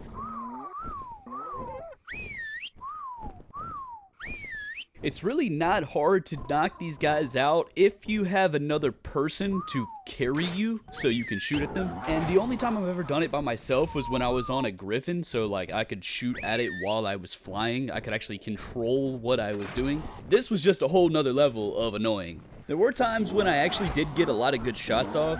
And then there's other times when he bolts and then my tappy just turns randomly. I get lost in the trees, and then before I know it, dude's halfway across the map. And I literally chased this guy the entire night, and he was getting really bloody and he was over the water. So I was afraid he was either gonna die or he was gonna get knocked out in the water and then die. But then by some miracle, I actually managed to knock this guy out. And he landed safely in the most dangerous part of the map possible, the center of the redwoods. I made sure to put spikes around this guy because it wasn't really a question of if somebody was going to attack him, it was how many things were going to attack him. And so for about 30 minutes, I fended off waves of imbeciles while also trying to collect narco berries for the Quetzal at the same time. And I also managed to find one of these ARK, so I tamed them. They eat chitin and you can use them as parachutes, which is pretty cool, but I've never actually utilized one of these things before. So yeah, about now the Quetzal is finished taming and he's flying in circles. He's all happy that he didn't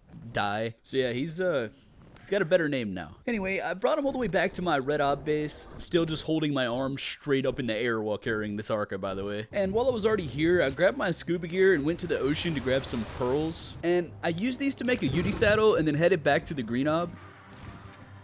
But the Udi's still literally bleeding out right now, so I don't think we should take him in the fight anyway. But that's okay, the Megatheriums are pretty strong, but this is also the first boss fight I've done on this game.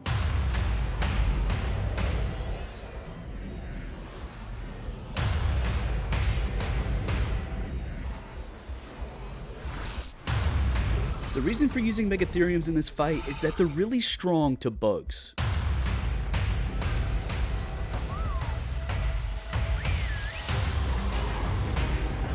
So while all my Megatheriums were going at it with the broodmother, I sat back here doing the dirty work, spawn trapping all of her children.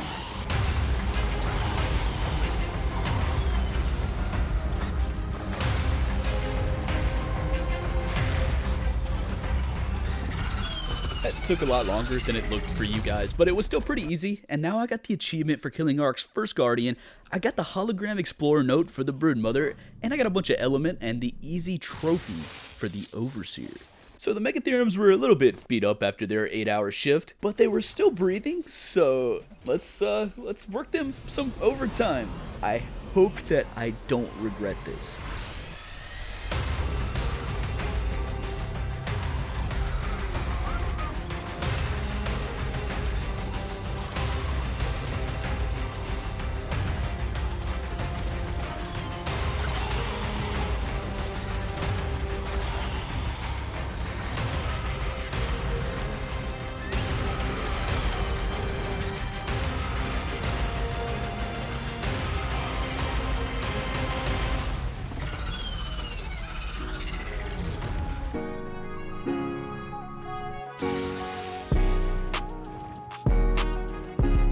So yeah, me and Terrence headed back home.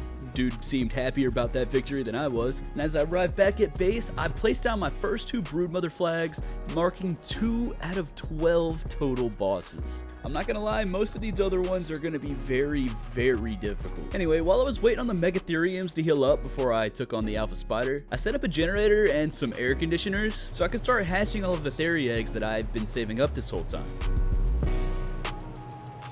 And you would think that after hatching 12 eggs, you would have at least one that has the correct stats. But this isn't charity, this is ARK. And I'm not guaranteed to get the stats I want. And they're not guaranteed to survive when they hatch with the wrong stats.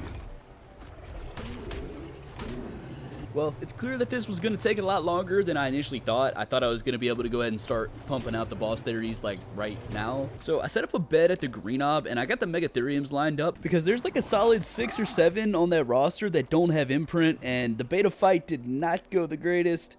and I'm definitely gonna need that for alpha. The clock was starting to run out though, as it's already day 63 and I only had 2 of the 12 bosses defeated.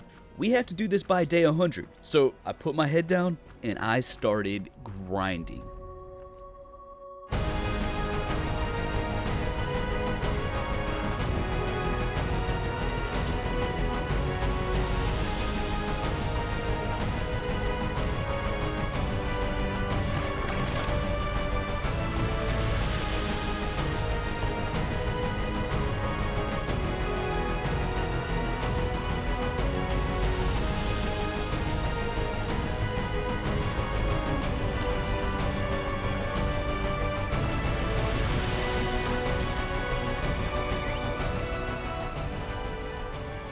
And just like that, after a solid 7 days of grinding, I now had a pretty formidable army, but they still had a lot of healing to do before I was going to be able to take down Doug. So in the meantime, I still have like 30 more creatures I need to tame, so I decided to go ahead and craft some scuba gear and take on one of the most underutilized aspects of this game, the drinking stuff. Using my Sarco to explore the water, I swam down to the depths and I managed to find a Plessy. They're really not that strong and they have a horrible turn radius, so like it was pretty easy to knock this guy out. And this will be the first out of 8 different water creatures that I need to find, including the Tuso, the giant squid. And that one I'm definitely not looking forward to. And then after defending it from a bunch of megalodons, there was actually some anglerfish nearby, so I managed to knock one of those out right next to him. So yeah, 2 creatures down, and that was pretty easy. So I also knew that there was a Mosa nearby, and I was a little bit scared to try to tame one of these things, but they actually do have some really easy to abuse mechanics. Essentially, they will not come to the surface of the water, they will only stay in like the bottom half. So if you swim down there, make one of them a little angry, and then kite him up to the top of the water, eventually you'll hit the point where he gets scared and runs to his mama, and then you can just start shooting at him as he runs away. But eventually he gets a little bit too far out of range, so you just, you know, dip your big toe a foot down into the water, and then he'll remember that you're there and turn around and attack you again. So yeah, that's how I outsmarted virtual dinosaur. Anyway, the eel was next, and these guys are a passive tame for some reason. Whoever's decision that was at wildcard, you probably should be fired. The issue with a passive tame is that I enjoy being alive, and these guys enjoy me not being alive. And since we don't see eye to eye on this issue, we had to make a compromise. So yeah, I let the guy go crazy doing his electroshock therapy on long neck rifle. And while he wasn't paying attention, I shoved some biotoxin that I harvested out of a jellyfish into his mouth. And then before he could even finish chewing, an alpha megalodon came out of nowhere and just mauled the guy. Anyway, that still counts as a tame, and yeah. So next I knocked out a Dunkleo. It was like extremely easy, considering dude's slower than watching grass grow, if the grass had asthma. So now I was done with all the easier stuff, and I would still need to do a few other things later, but for now I brought them all back to my base, and since they couldn't actually fit, I left them in this little section of the river, and hopefully they'll be okay. So after consulting my extremely detailed Excel spreadsheet that I made for this challenge, there were a few things in the redwoods that I still needed to tame, including a bee, which I was prioritizing because I needed their honey to make veggie cakes. So after taming a Thyla, I went to look for one, but as I searched, a Thyla jumped out from the top rope of the tree and suplexed me straight down 100 meters onto the ground. Where is my Archie, bro? Help me! But after all my armor broke, I broke free, and yeah, that was close.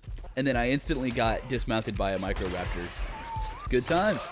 Anyway, all my ghillies now broken, so I killed a Hesperornis for more organic polymer, headed back to base to repair my armor, and after wasting the entire day getting absolutely destroyed, on day 73, I finally found a giant bee. So the last 2 bees I tried to tame, I accidentally killed. But this one, I had my bug repellent, I had my ghillie, so there's not much else I can do to prepare for this. So I got the beehive super low health using my RG. And then I finished it off from outside of aggro range using my crossbow. And I was just at a far enough range where all the bees that came out to try to attack me literally just died in front of me. But eventually, the hive broke and the queen tried to run away. But since I'm using her favorite food and she's a super low level, it only took 1 rare flower and I instantly tamed her. That was much easier than I thought I was gonna go. Every other time I tried to do it without ghillie, which resulted in my immediate demise. And then on my way back to base, something amazing happened. I found the unicorn. I completely forgot that I was gonna have to tame one of these guys. If you don't know, they're super rare. There's only one on a map at any time. So yeah, if I didn't like randomly come across this guy, I probably would have forgot that I even needed to tame one. And then at the end of the challenge, I would have just been sitting there wondering what I missed. But yeah, after dropping him in the cage with the misbehaving Megatheriums, that marks tame number 73 out of 93. And I also set up my beehive so I could start getting some honey. And I accidentally aggroed a Rhyniognatha on the way to Green Ob, and since my RG's so slow, I had to fight it. But honestly, the dude was kind of weak, and now I had another pheromone, so it worked out pretty well. When I got to Green Ob, I set up a massive trap to try to trap and tame a Rhyniognatha. I'm not actually sure if this is gonna work, but from that last attempt, I do know I don't want these guys freely roaming around, and I would like to have all the time in the world to actually figure out what I'm supposed to be doing. This trap is basically designed like the old wyvern traps that you used to collect wyvern milk. I'm a bit of an OG myself. As Terrence prepared himself for the biggest mosquito bite of all time, he took these resin shots like a champ as he kited the Rhyniognatha straight into the trap. Not trying to brag or anything, but that trap worked pretty well. So I went to grab my RG and I started getting this guy's health down. And I was gonna try to sneak over and inspect his health with my magnifying glass, but the dude was just going crazy shooting at my racer. So I moved the big fella to take cover behind the even bigger rock. And so I walked into the cage with this Rhyniognatha, not 1 ounce of fear in my body. Watching this back, it's kind of insane that I just walked in the cage with that man. I was too far away to actually inspect him, and eventually I caught like 1 frame where it actually worked. It was still way above 10% health. And yeah, it took a lot of back and forth, but eventually I got him below 10% health. So I fed my racer the Rhynio pheromone, and I walked over to the trap. Apparently she's supposed to like go into her ranged attack, and then it'll like pull me in and implant the baby. But I tried from like every single angle, 380 degrees this time, and every time she just kept hitting. Like she would not go into ranged mode. I verified with my spyglass that she was actually still under 10% health, and it just wasn't working. But the racer was basically 1 stub toe away from death at this point, so we had to retreat. And as a last ditch effort, I went and grabbed my Rex, got the Rhynio back under 10% health, and fed him the very last pheromone that I had, and it still wasn't working. So I decided to try and open up the trap. This was super risky, and I wasn't sure if she was just gonna run away. And when I let her out the trap, she just started smacking on my Rex for a little while, but then the absolute savage finally did it. She shot him with some resin, then did a 360 egg implantation, then ran away like a coward. Then about 20 minutes later, this happened. I feel so bad for that Rex. I left the racer alone with baby Elon Mosquito right after he saw what just happened to the Rex. I grabbed some of the honey that my bees produced, and I headed back into the ocean to finish off the water tames. I actually managed to kill an alpha megalodon, giving me the alpha megalodon tooth for the overseer, and then I used the honey to finally tame this Liopleurodon that I had found earlier. But then the real reason that I actually came down here was to tame a Bassie so I could do the underwater caves. And I found this really good one, but he did take like 30 minutes of me just swimming around, following this man, occasionally feeding him a piece of fish. But eventually the man was tamed, and I wasted no time taking him straight to the west underwater cave. There's really not much in this cave except for eels, and Bassies are actually immune to being electrocuted, so... And despite the shocking amount of eels in this water, it was actually pretty easy. I did have to go to the above ground section to grab the explorer notes though. I was easily able to grab all 3 of the explorer notes, and then I found this flag blueprint that was, well, there's a lot of synonyms for good, but this one surpasses them all by like 30 times. And just like that, I had all the artifacts I needed to take down the Megapithecus. On day 78, I went on a pretty decent sized metal run, and then I fast traveled back to Green Ob, and as soon as I got here, there was death text at the top of my screen. So I checked my tribe log, and every single one of my water tames just died. So I immediately flew back to my base to investigate. And yeah, my Plessy was just laying here unalive. No explanation on the tribe log either. Like, he didn't get killed by a shark or anything. Nope, just Plessy died. Yeah, thanks, ARK. Anyways, at this point, the Theries were pretty much fully leveled on their health, and they were healing pretty well. And I was ready to take on the swamp cave, but I needed more crystal to make some scuba gear. I'm too lazy to make an actual gas mask. And then while I was here, I had a pretty crazy idea. If that Giga is still stuck in the wall, I probably won't be able to get him out, but I could still have a tame that counts towards the achievement.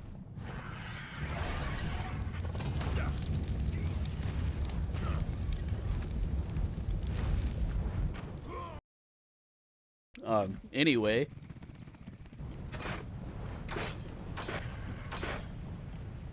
So he was finally down, and I flew up there to try to land Terrence next to him, but then Terrence tried to sabotage. Dude veered to the left right into the lava. Long story short, I can't access the Giga's inventory, and I'm also stuck. Oh, and I'm also on fire.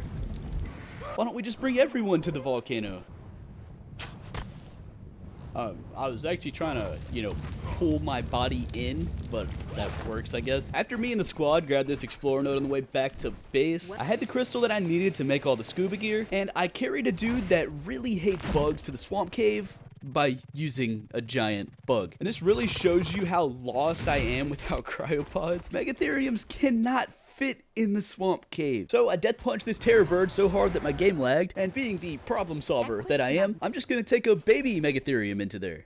Don't worry, it's not technically child labor because I'm gonna wait until he's an adult before I put him to work. He's just gonna, completely grow up inside the workplace. So I left him some food, and I made sure he was a couple feet away from the poison. And after going on a quick metal run, I flew over to the snow cave to make sure that my theory could fit. And at this moment, a series of events began that slowly started to make me lose my motivation to play this game. First of all, the theory is too tall to fit in the snow cave, despite them making the entrance massive and getting rid of the crouch spot. Yeah, there's no way I'm fitting through there. And then as I flew down the side of this mountain, my theory got caught on this rock, and then dude just got stuck there. No matter what I did, I could not get him out. I even restarted my game. I tried to pick him up from all these different angles. I tried to ride him.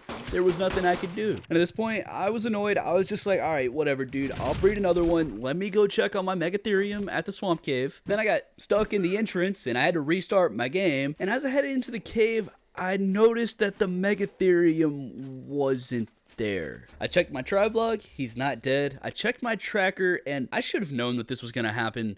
The dude was under the map. Yeah, I quit playing the game for like 48 hours after that, but I wasn't ready to give up just yet. When I came back, Doug was #1 on my hit list. So I uploaded all my 40k health theories for the Megapithecus. I hatched a bunch more for the dragon that I was gonna leave at 20k. I induced a mass extinction event as I farmed theory saddles. And then I observed the fact that 2/3 of my dinos are literally under the map. This is the part where I go and leave a negative review on Steam and then play another 2,000 hours after doing it. Anyway, I headed back to the green ob and everything was healed up. So I decided to start the broodmother fight. I was a bit nervous though because alpha difficulty is kind of insane.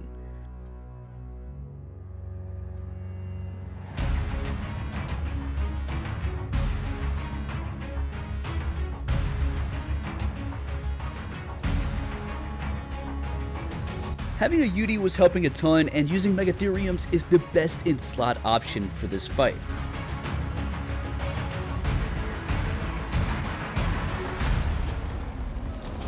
Yet the broodmother is so strong that despite my preparation, the Megatheriums began to die.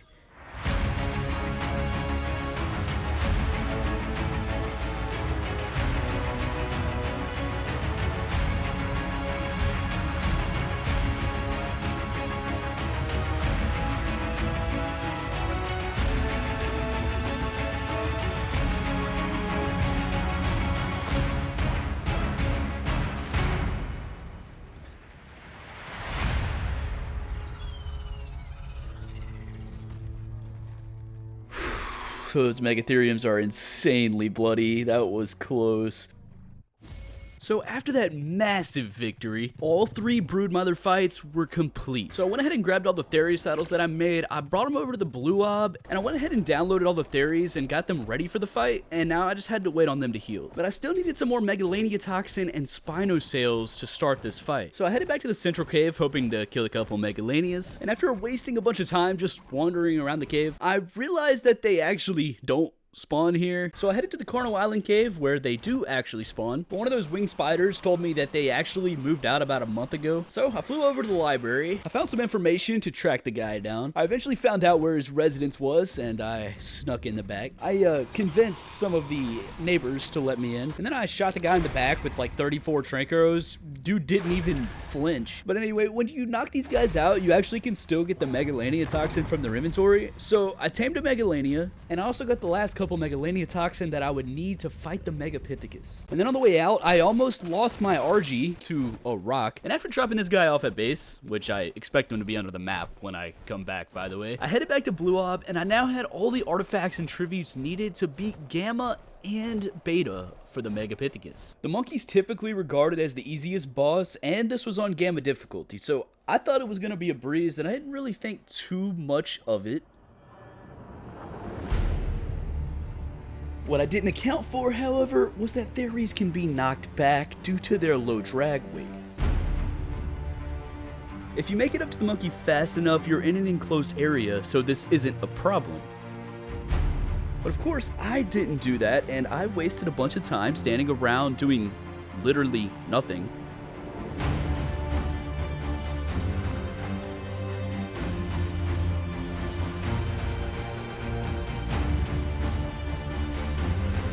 And by the time I made it up to the staircase, it was too late.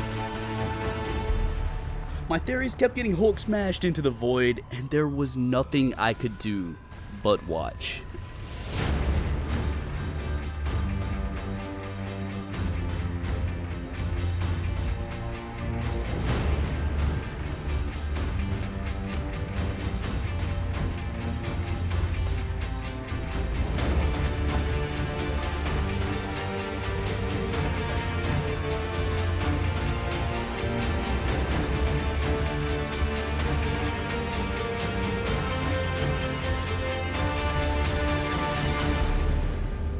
So yeah, the Gamma Megapithecus is now dead, but unfortunately 4 of my theories fell into a wormhole, so I flew back to my base to borrow some of the Dragon Boss theories. And despite the skydiving accident, we're not going to let anything stop us, and we're taking on the Beta Megapithecus. When we got to the arena, I whistled all the theories, and we ran as fast as their little feathers would take them. But luckily the monkey wasn't even really concerned with us, he was too busy dyeing his hair blonde.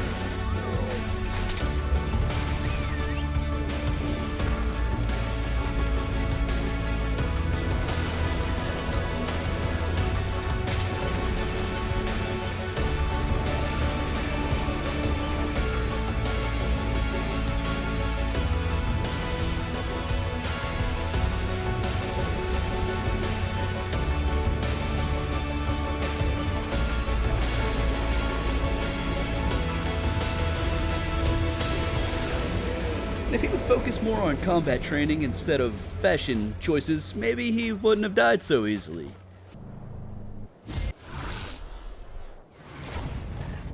So now I'm approximately 2/3 of the way towards taking over the planet of the apes, but several of my theories went skydiving without a parachute, and they're still not back yet. So I borrowed some of Doug's boss theories, and I uploaded them to the OB to use for the Megapithecus fight. And then I hatched some theories back at base to replace those dragon ones. But it was now day 86, and time was starting to run out. I still need 3 more artifacts to take on Doug. So while the theories healed up for the Alpha Megapithecus, I grabbed my Megatheriums and I headed back over to the Swamp Cave. I went ahead and bred these guys again because this cave is death.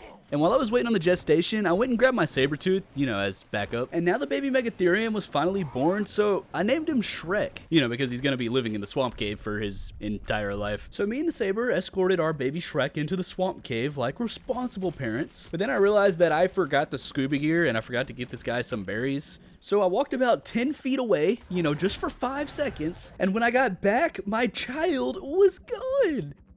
Like, dude, you cannot make this up. Shrek and my Sabertooth are both under the map. I literally turned around, I walked 10 steps, and then I turn around and he's gone. You know what? It's a feature in the game, okay? Let's just pretend it's intended. I went back to base, and I went to grab another Sabertooth, but they were all under the map. But luckily, my RG is able to phase through the wall with his talons and grab one of them. That one low-key kind of sucked, though, so I managed to get this other Sabertooth, and yeah. Hopefully he doesn't get disintegrated. So I claimed another baby Megatherium, and then I slowly escorted him into the cave, making sure that there was never more than like 1 millimeter in between us. And then, I'm not joking, I just literally sat here and stared at this dude while he grew from a baby into a full-grown ogre. Took about an hour. So now Shrek Jr. was finally raised. I am so glad that I did not forget anything in this cave. And, I mean, what would Shrek be without his donkey, right? Saber-tooth's close enough. Anyway, since I literally can't leave the cave, I don't really have an option. I can't wait on him to heal, so we're just going right in. Honestly, it's kind of stupid that I even leveled his hit points in the first place. Not gonna lie, the height of this ceiling was really scaring me, and I really couldn't see, like, anything the entire time. But besides that, with his bug buff, Shrek was pretty much just one-shotting everything, and this cave was going really smooth until we reached a certain point where Shrek couldn't fit. So I decided to try to go around the other way in the cave. I actually found my first explorer note over here as well. But I did have to part with Shrek,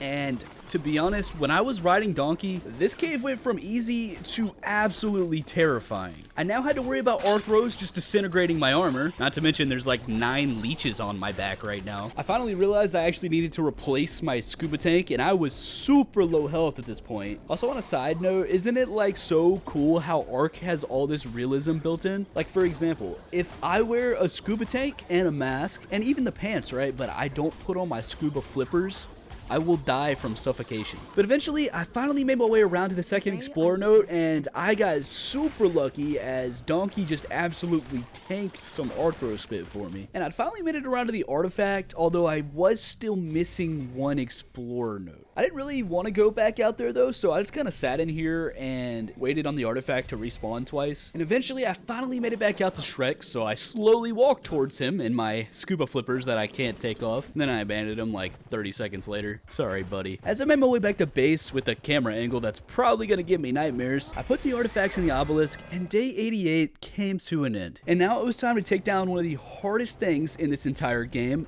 the snow cave. I crafted some standing torches and grabbed some Theri eggs, and I started making my way across the map. When I made it through the entrance of the cave, I dropped all my eggs down while there was a Yeti staring at me. Clearly it was too cold. I don't really know why I dropped the egg first. So I set up all my standing torches, started a bunch of fire, and while I was waiting, since I can't leave the cave, I decided to investigate all the different ways that I might die. Anyway, after just like standing here for 15 minutes, the Theris were finally hatched, and so I claimed all 3 of them, and well, now it's day 90. I've wasted like 2 entire days just staring at things growing up. I'm really not sure if I'm gonna make this by day 100, but it's gonna be close. Anyway, I brought in my 3 boss fight, very high level Therizinos to take down the snow cave, right? Well, they were going at it for a while, and the only thing they managed to kill was a saber-toothed salmon, and then they both just got absolutely destroyed by a polar bear about 20 seconds after reaching adulthood, and then everything just focused me. It's like absolutely insane how fast these dudes can do 10,000 damage. Somehow, I actually managed to get out of there, but yeah, that entire day was wasted, and all of the Theris I brought in are completely dead. And then to top it all off, while I was looking at my tribe log, just to kind of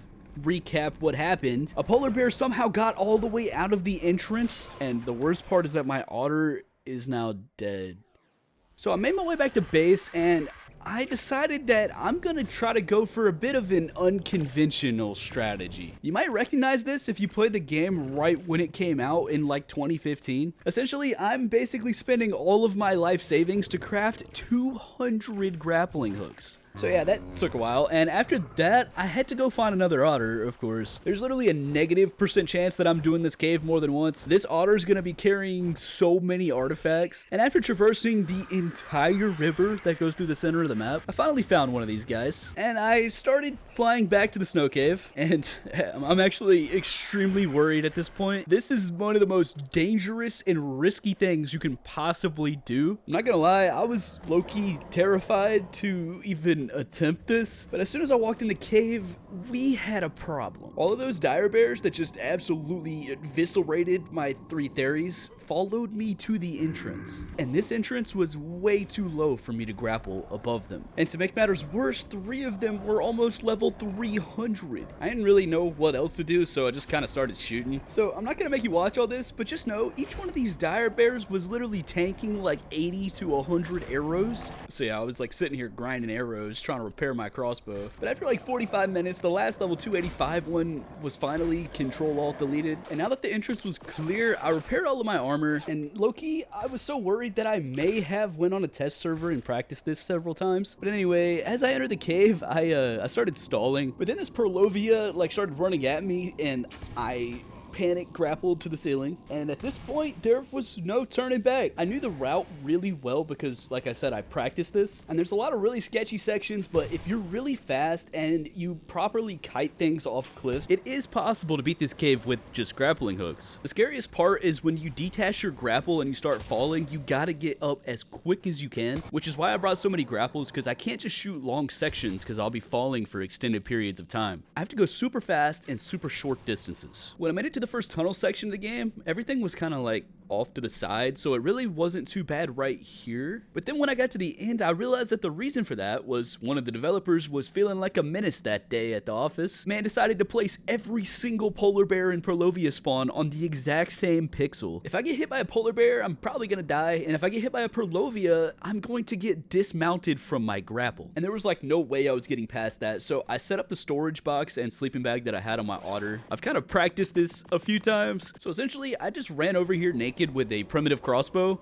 and I grappled to the ceiling, baiting out all of the Prolovias and getting everything to follow me over here. And then I just kind of chilled up here while the polar bears underestimated their range on their bite. Dude ended up picking up like 38 counts of third-degree manslaughter. But seriously, why is it even possible for there to be this many level 300 creatures in one spot? This cave, like, how do you even complete this cave without doing this? Anyway, I got annihilated by this polar bear. And then I headed back over with all my actual stuff on me, and I got super lucky because these polar bears were like blocking the path, so the Prolovias weren't able to actually hit me. To be honest, I probably should not be alive right now, but I'll take it. But then I fell from like 6 feet in the air and almost died instantly. And luckily, this next section of the cave was really easy. I just kind of jumped across all these gaps. And at this point, I made it to the second tunnel, which is like the second hardest part of this cave, and it's also really close to the end. So I grappled to the ceiling right above the 82 psychopaths, and then a Prolovia with a 35,000 inch vertical attempted assault on me. I don't know how I survived that, but also why is there like an astronomical amount of creatures underneath me right now? So then I just world record speed ran all the way to the side. The key here is to make sure that you go over the water, because as you see here, they'll literally just walk right off the cliff into the water and then they won't be able to get back up. And I waited until it was safe, then jumped onto the cliff. I did a quick double take, you know, analyzing my surroundings. But then this dire bear just straight charged at me, and I was able to kite him into the water, but dude got a massive hit in, and now my health is insanely low. So yeah, I ate like a 4-course meal with 2 brats and a bunch of cooked meat. And then I came up to this dire wolf in Prolovia, and I mean, I tried to, you know, kite them away, but they were literally just stuck there. Just gonna squeeze right past you right there. So I could now see the artifact, but there was also a bunch of other stuff right here. And then I just suppressed any kind of fear that I might have had. Ran straight down to the pit, grappled up. Dinosaurs flying past my body. Prolovia's jumping 80 feet in the air. So yeah, we actually made it. I made it to the artifact of the strong without killing anything. So I threw up my otter, stuffed my artifact in his inventory, then I sat here for 15 minutes. I ended up grabbing the artifact 4 times because if I die, I'm not coming back in here again. On the way out, everything was pretty much still stuck, and there was some complications, but overall, it was way easier than on the way in. And after making it back to my base, I had everything I needed except for the last artifact to fight Doug. So I got all my scuba ready and I hopped on my Bassie. I found this squid on the way over there and I was considering taming it, but it was kind of a low level, so I just killed it for the squid tentacle tributes. And since I was already here, I killed a few bassies to get the Bassie blubber tributes as well. And then as I made my way closer to the cave, I found an Alpha Tuso, which I did actually need to kill for the Alpha Overseer. And I'm not gonna lie, I thought this was gonna be easier than it was. This literally took me like 10 minutes. This guy had an insane amount of health. He hasn't even hit me once. The dude's just chilling. He's just taking it like a man. So I got pretty lucky in that aspect, because if he actually was fighting back, I'm not really sure how I would have killed him. So yeah, apparently that squid had 24 tentacles, but I also got his eye, 100 absorbent substrate, an ascendant fishing rod, and a lifetime supply of prime fish meat, assuming my lifetime is in the next 24 minutes before it spoils. So yeah, we just kept on swimming straight through the night. I found another squid, but instead of trying to kill me, he just did this. But it low-key worked. I almost died of disgust. Anyway, I set up a little storage box and a bed right outside this cave. And apart from almost drowning because I forgot to put back on my scuba tank, this cave was actually extremely easy because the Bassies are like extremely overpowered. I actually managed to avoid all the level 300 Tusos and Moses out there, but then when I made it to this cavern, there was just Megalodons for days. Anyway, I managed to get the artifact. I dropped it off at my storage box. And then while I was going to get all the explorer notes, I got attacked by this level 250 mosasaur. I tried to run away, but then I found this doorway. I'm pretty sure I just saw into the future. And after bringing 2 more artifacts out and grabbing a couple more explorer notes, I needed to get my otter so I could carry all these artifacts back to base. So I fast traveled over there. But then as soon as I spawned in over here, my Bassie literally spontaneously combusted. So now that like every single water tame that I own has randomly died, I think I understand enough about how games work to explain why this is happening. So essentially, the ARK QA testers told the devs, hey, some of our stuff is falling under the map when we render in. Maybe the dinos render in like a couple milliseconds faster than the textures, so then they start falling, and then whenever the textures render in, they're inside the map. And the ARK devs said, okay, so how about when we render them in, we just move them like a foot higher than they are, and then they'll fall back into place. This is why you kind of see stuff kind of fall down whenever you render in sometimes. But they didn't consider the fact that if a water dino gets put a couple feet higher than it is, it'll be outside of the water and it will drown. I'm pretty sure that this is what's happening. So, wildcard, instead of doing this, how about when things aren't rendered in, they just aren't affected by gravity, and then when they do render in, give them like a solid half a second buffer where they're still not affected by gravity. That's all you have to do. Anyway, there's probably some technical reason why I sound like an idiot right now, but I've tamed 93 different creatures, and about 70 of them are either dead or under the map, so I think I have a little bit of room for complaining. Sorry for that tangent, but anyway, I headed to the Redwoods to get a couple more Thylaclaws for the boss fight, and I'm not even going to describe what I just found. Just look for yourself. Keep in mind, this guy died like 20 days ago. You know how I said my Plessy disappeared, my fish? I found him. Man became a zombie and they just flew up to 50-50 in the Redwoods. Anyway, I spent the rest of the night just killing a bunch of Thylos for their claws. The painted sharks have treated me like I'm the bloody... And while I was here, I decided to go ahead and tame a galley because I still needed one of those, and then I failed to tame a dire there's bear. no way you just got up here. Anyway, now that I had all the Thylaclaws I needed, I headed back to the Blue Ob, and I started up the Alpha Megapithecus fight. Just like last time, I sprinted up there. I had to make sure that this dude did not meet us at the stairs. And once again, he changed his hair color. Man's looks like a straight fire engine. Anyway, this fight was pretty easy as his giant rocks bounced off my theories like wet noodles. I was pretty over-prepared, to be honest. This dude tried as hard as he could to be intimidating, and I applaud his effort, but this dude was about just as intimidating to my theories as Lord Farquaad. And this officially marks the halfway point on bosses. We have 6 out of 12. I'm officially the king of the spider monkeys. And now, at the start of day 97, it was time to take on my mortal enemy, Doug. So, we cautiously loaded into the arena, and we sat in anticipation, as Doug continued to be a coward and would not land. But after about 45 seconds or so, the dude finally decided to land, and he got stuck on a rock. What a loser. Anyway, I pulled his attention away from my theories, and my theories just hit him while the dude was still stuck in a rock. But he was low-key doing a lot of damage to my UD, so I kind of got out of there. I started doing my UD roars from a distance, you know, providing some support. And then Doug blew fire like 35 feet over my direction, gave me a little quick heat check, and I almost had a heart attack. I was super close though, because my UD was now at less than 3,000 health. But it didn't matter because Doug's health was at 0. I like how I'm talking so much trash while I'm dressed like this. Noise.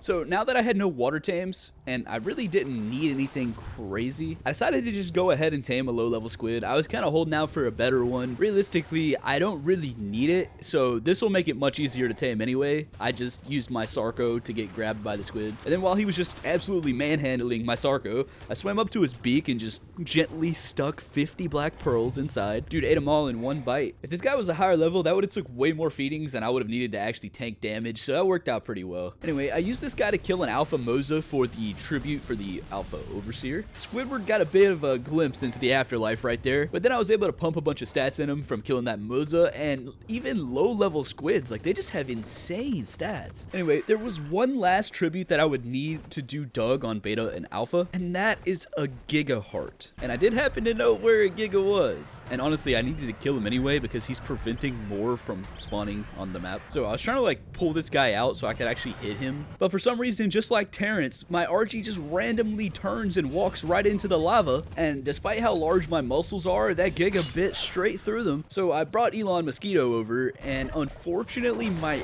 RG was dead. But I was able to sit here and hit the dude with Elon Mosquito for literally 20 minutes, by the way. Dude has like no damage and the Giga has like infinite health, but he actually couldn't hit me back for the most part. So like, free Giga Heart only costed me like all of my sanity. Anyway, while I was here, I checked the terminal for the overseer just to make sure I was on track with everything. And yeah, I actually do have all the tributes that I need. I just gotta finish the alpha Doug. So I took out Elon Mosquito as we mourned the death of Agent Travis. I wanted to find another Giga and hopefully a Carker as well. That's how do you even say that? Carcharodontosaurus. Anyway, when I headed to the snow, I grabbed an Explorer note, which gave me the achievement for getting 30% of all Explorer notes on the ARK. And I know that there's like a ton left, but don't worry, I will get them all. I just have to actually focus on it, and I'm doing other stuff right now. And after grabbing another Explorer note, I tried to get the achievement for landing on ARK's highest mountain peak, but I tried like 4 or 5 different areas, and I guess none of them were the highest mountain peak. Anyway, I found 2 more Explorer notes, but then I got super lucky, and I found myself a Carcharodontosaurus. I found a Carcharodontosaurus. So I crafted a bunch of standing torches, and I set them all up right here on this rock. And then I hatched these 3 Theory eggs that I already had pre-incubated. And whenever I went on top of the rock, I actually ended up kiting them into this little corner, so it only took me 2 gates to trap them. And after committing exactly 3 war crimes, I went out of render real quick so he'd stop aggroing onto the stone gate. And then as I started to offer my 5-star meal to this very fine gentleman, he accidentally ate one of my arms. But that's okay. After he finished his appetizer, I decided to let him out of his cage. And essentially, whenever you feed these guys, after you get their trust meter all the way up, you just get on their back and then you just have to go around and kill a bunch of stuff. This part is super easy. And yeah, now I have myself a Carcharodontosaurus. And yeah, I'm probably never going to see the dude again, but I hope he has a nice life. Anyway, I added the Giga Heart to the obelisk, and now I had everything that I needed to take down Beta Doug. And then I finally managed to find an Alpha Rex. It's about time. And this is the last tribute that I actually needed for the Overseer. And yeah, we're looking pretty good on boss fights. And now it was almost time to fight Doug, but I did want to make a few veggie cakes, so I grabbed my honey. And then I realized that I don't have any sap, so I flew all the way to the redwoods, and I set up a tree platform and a tree sap tap. And I don't think I really want to wait to try beta, so we're going to just jump right in. Everything's healed up, and then hopefully by the time we're ready to start alpha, we'll have enough sap to make some of those veggie cakes. But for this fight specifically, we'll have to go without veggie cakes. I'm extremely nervous for this fight.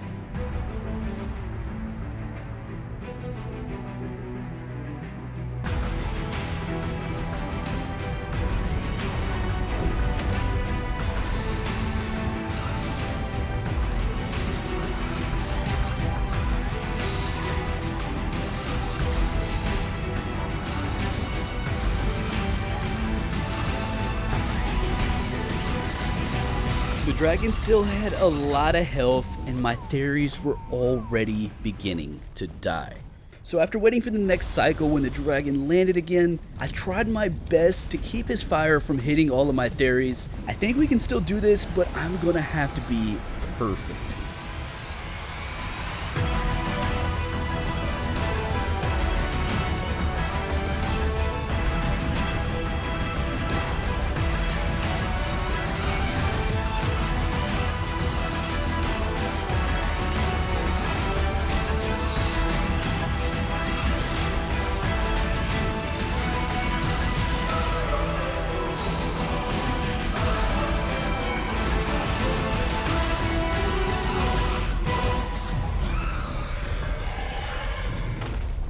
So here we are, day 100 with 8 out of 12 bosses taken down. 81 out of 93 tames, and roughly like 40% on the Explorer nodes, which that one's not too big of a deal. So we didn't get every achievement in 100 days, but I'm not going to give up, and I think I can do this in the next 10 hours. So the new goal is to finish by day 110. So for the next day or so, I kind of went on a speed run, taming a bunch of stuff that I missed. The Titan bow is pretty easy this time around because they don't actually aggro on the rhinos. Next, I went for the star of my previous video. This was pretty easy, I just hadn't found one up until this point. And then I kidnapped this hyena, and I petted him on the head. Pretty cool dude. And then after searching around the snow for a solid like 10, maybe 15 minutes, I got pretty lucky and I actually did find another ovis. So Elon Mosquito snatched that man up right out the snow. This has got to be one of the most terrifying things that's ever happened to this sheep in his entire life. Just gets abducted by a giant mosquito. Anyway, I stopped by my tree platform so I could grab all of this sap. And then when I got back to base, I made some veggie cakes and I used one to turn this guy into OV1 Kenobi. And then there was this random Troodon that was practicing his synchronized swimming routine underneath my obelisk. So I bred a few Theory eggs, and the Theories entered this world right in front of a Troodon. And the Troodon just kind of toyed with his food for a while. You know how when sometimes they knock you out and then they don't even finish you off, they just kind of leave you there? A fate truly worse than death. But eventually he was tamed. You know, there's some creatures in this game that taming them instead of killing them just feels like a painful thing to do. This is definitely one of those creatures. I don't want this to get too repetitive, but essentially, I tamed a dire bear and I tamed an Akatina. I headed back to the central cave with some bug repellent, and I finally tamed an Arthroplera. Dude had to stay here though, because I didn't really want to turn my house into a horror film. I also managed to find another Megalosaurus in that same spawn as earlier, but dude couldn't keep his eyes open for more than 5 minutes, so I decided to just leave him there, let him get some sleep. And then last, and also least, I tamed a Hesperornis. So yeah, all that's left now is a Giga and a Titan. Yeah, I was kind of putting those off, and now it's at the point where I actually have to do it. So I went for the Giga first because that's the one that I actually know how to tame. I spent the entire day 104 searching. Like, I looked around the volcano, the snow, the other mountains, but eventually I found him like stuck on the side of the mountain next to this ruin. And while I was here, I grabbed the 4x note, and then since you can actually use your crossbow while you're on the back of a rhino, I just kind of hovered above the dude and shot him. This was like the easiest Giga knockout I've ever done. Oh, I should have used this guy for the Quetzal. When he went down, I already had all the narcotics and prime meat on me that I would need, so it was pretty straightforward. And then after the dude was finally tamed, I put on the saddle that I got from that supply drop earlier, and I got an achievement for riding on a Giga. I still need one more Giga heart for the Alpha Doug fight though, so the next day I checked around this mountain again just to see if another one had respawned. I didn't find anything, and in fact I didn't find anything for the entire day, looking in every single Giga spawn point, and I struggled a little bit trying to get the highest peak achievement again, but at the end of the day I finally hopped off my Rhino and I like ran around this peak of the volcano. This achievement is like really finicky, I guess is the right word. I had to sit here and like run in circles until eventually the game just decided to give it to me. So yeah, I got the highest peak achievement. And then on the morning of day 106, I heard some footsteps. And I didn't need to tame this guy, I just needed to kill him. So I started shooting with my compound bow, and then I ran out of arrows, and then I started shooting with my crossbow, and I ran out of arrows. And then I just started shooting the dude with trank arrows, and then instead of killing him, I actually knocked him out, so it would have been an easy kill. But then this happened. Are you serious right now? After repeating that entire Giga process, I headed back home, and I noticed the Titan sitting on the hill by my base. This was the very last tame that I needed for the Master Zoologist achievement. But first, I had to breed a couple more boss theories who replaced all the ones that got murdered by Doug.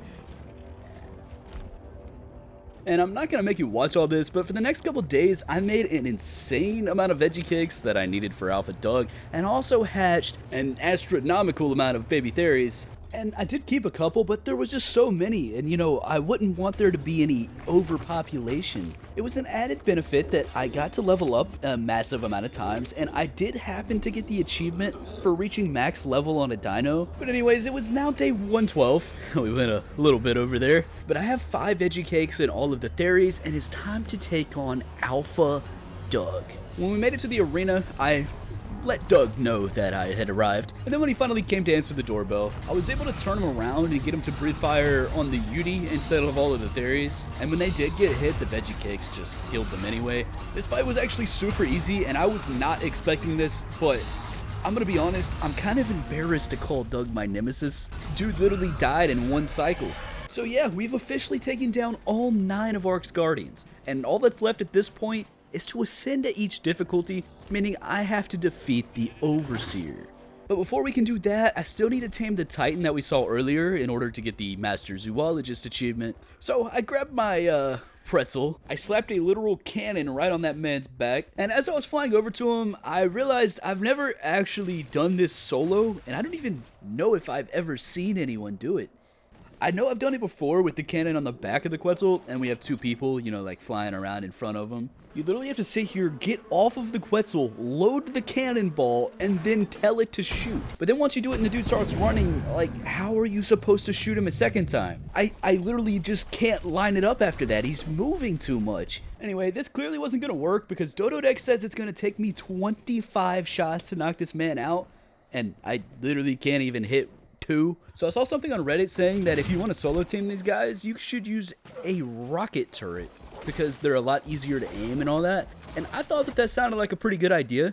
So I spent 2 entire hours grinding resources and going on several expeditions for crystal and obsidian and everything else you need for cementing paste and electronics. And midway through day 115, I set up a rocket turret on my Quetzal, and when all the gunpowder finally finished crafting around the end of the day, I crafted like 100 rockets, and Dododex says you only need like 78, so I'm hoping that this will be enough. So I made my way over to the Titan and I started trying to knock this guy out, and I will admit it was a lot easier to hit the first shot. I can literally sit and mount the rocket turret, I can aim it, it shoots a little bit faster, you know, everything is a little bit easier. Until you realize that despite it being about 10 times easier to hit than the cannon, the chances of me hitting a cannon are like 0. And for you math majors out there, what is 0 times 10? There's no chance I'm hitting 77 of these. So clearly I need to change my strategy. So after watching a 6-year-old YouTube video, I built this little platform on the front, and while it's literally the same thing as I was doing before, it's just a little bit elevated. I was honestly desperate at this point, and anything that would possibly maybe work, I was willing to try. As I anxiously flew out to the Titan, I was already starting to think about which one of my friends I might have to invite to help me to get the Master Zoologist achievement. But I wanted to give this one solid shot because honestly it's kind of cheating if I don't do this by myself. And while it did take me a long time to line up and I did miss a good bit of shots, this platform is really easy to use because as soon as you dismount the Quetzal, you can run straight up to the cannon and instantly shoot from the elevation. I was a bit discouraged at first because of how many shots I actually was missing, but once I hit that first shot, I gained a bit of motivation, and then I hit my second shot, and then I hit my third, and I'm not gonna lie to you guys, I'm kind of good at this. So yeah, I finally found my rhythm, and I started hitting shots left and right, and it took a long time, and after a very, very long and very focused 45 minutes, this big fellow right here finally came to his knees. So I walked over to his massive unconscious body, and I placed a saddle in his inventory, which instantly woke him up. So yeah, I now own Earthquake Simulator on Steam. Hey guys, you got room for one more? This is actually insane. So after taming that Titan, I took a break for a day or 2 before I came back to the game, and when I loaded in, I realized something. I didn't get the Master Zoologist achievement. So I checked my spreadsheet that I've been keeping this whole time, and yes, I did tame all 93 creatures. They're in this video. Well, you could see them if they weren't under the map, but I still don't have the achievement. And after a little bit of research, I realized that the reason for that is it doesn't count as a tame unless you already grabbed the Explorer Note dossier for that species. When I look at my Explorer Notes here, there's a little circle in the corner with a check mark. You have to get the Explorer Note first, and then when you tame the dino, the check gets marked off. If you get the Explorer Note after the tame, it does not get checked off. So yeah, apparently I've only tamed like 20 dinos according to this game. And I'm not gonna lie, I was pretty upset because, you know, I spent 120 days doing this, but I'm not gonna get 100% on this game anyway because the ARK devs decided to put an achievement in the game that's impossible to get. Yeah, there's literally one for killing the bosses on the center, and the center is not in the game. Anyway, we're still gonna get all the rest of them though, so I decided to build a massive platform on my Quetzal.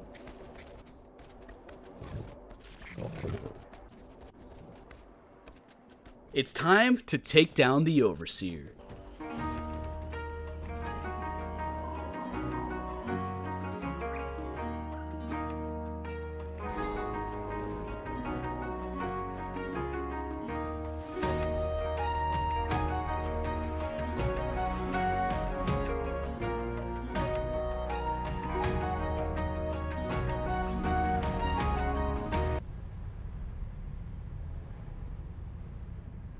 Exception access violation. Reading address.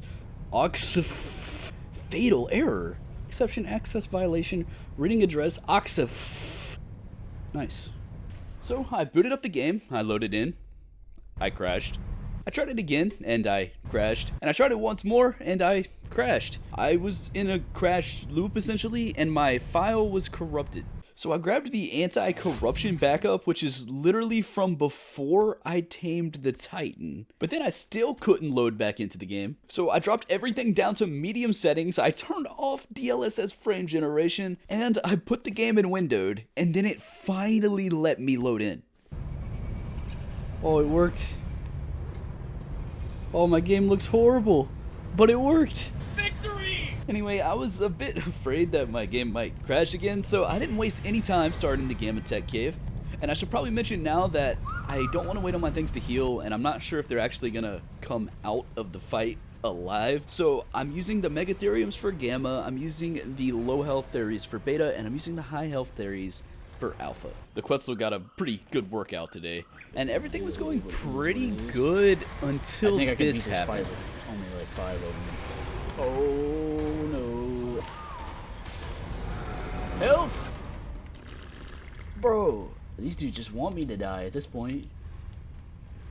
Excuse me? Hello? What is happening, bro? I seem to be stuck. Oh! Oh, why, thank you, my good sir. What, bro? So I discovered this new glitch, and it happened again right after I mounted the Megatherium again, by the way. Every time it happened, I had to restart my game and hope it didn't crash. And it happened more than 10 times. Dude, okay, really? What is this, man? Anyways, despite my many struggles, I continued to make my way through the tech cave, and I will admit, all of these getting stuck in crashes was leaving me a bit impatient, and I wasn't properly whistling things to target Prolovias and Microraptors, and my negligence led this to happen.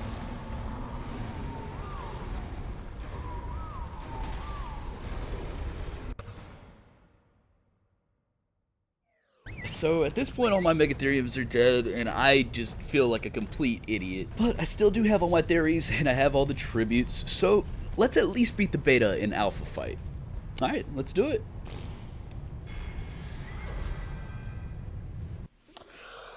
Are you actually serious, bro? So I reluctantly loaded back into the game. May have considered uninstalling it, but when I loaded back in, it was actually set back to the Megatheriums in the tech cave. I mean, I didn't do this on purpose, so I guess it's not considered cheating. Look, I deserve a break. I'll take it.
No, my game crashed. So we beat Beta and Alpha, and ironically, we failed the easy fight. But not because I died, because the game literally crashed. But honestly, I wouldn't have beat the fight anyway, because the Megatheriums wouldn't attack. I was basically 1v1ing the Overseer the entire time. And I think the main takeaway from this video is that this game has a lot of bugs, and they really need to be addressed. I wasn't able to get all the achievements in 100 days, and I wasn't even able to get them all in 122 days. But we did tame every dinosaur, and that's a huge accomplishment, and we beat every boss on Alpha difficulty. Don't forget to download Raid Shadow Legends using the link in my description or the QR code on screen for 2 free epic champions. And if you want to see me beat Scorched Earth without killing a single living organism, not even the Manticore, click right here.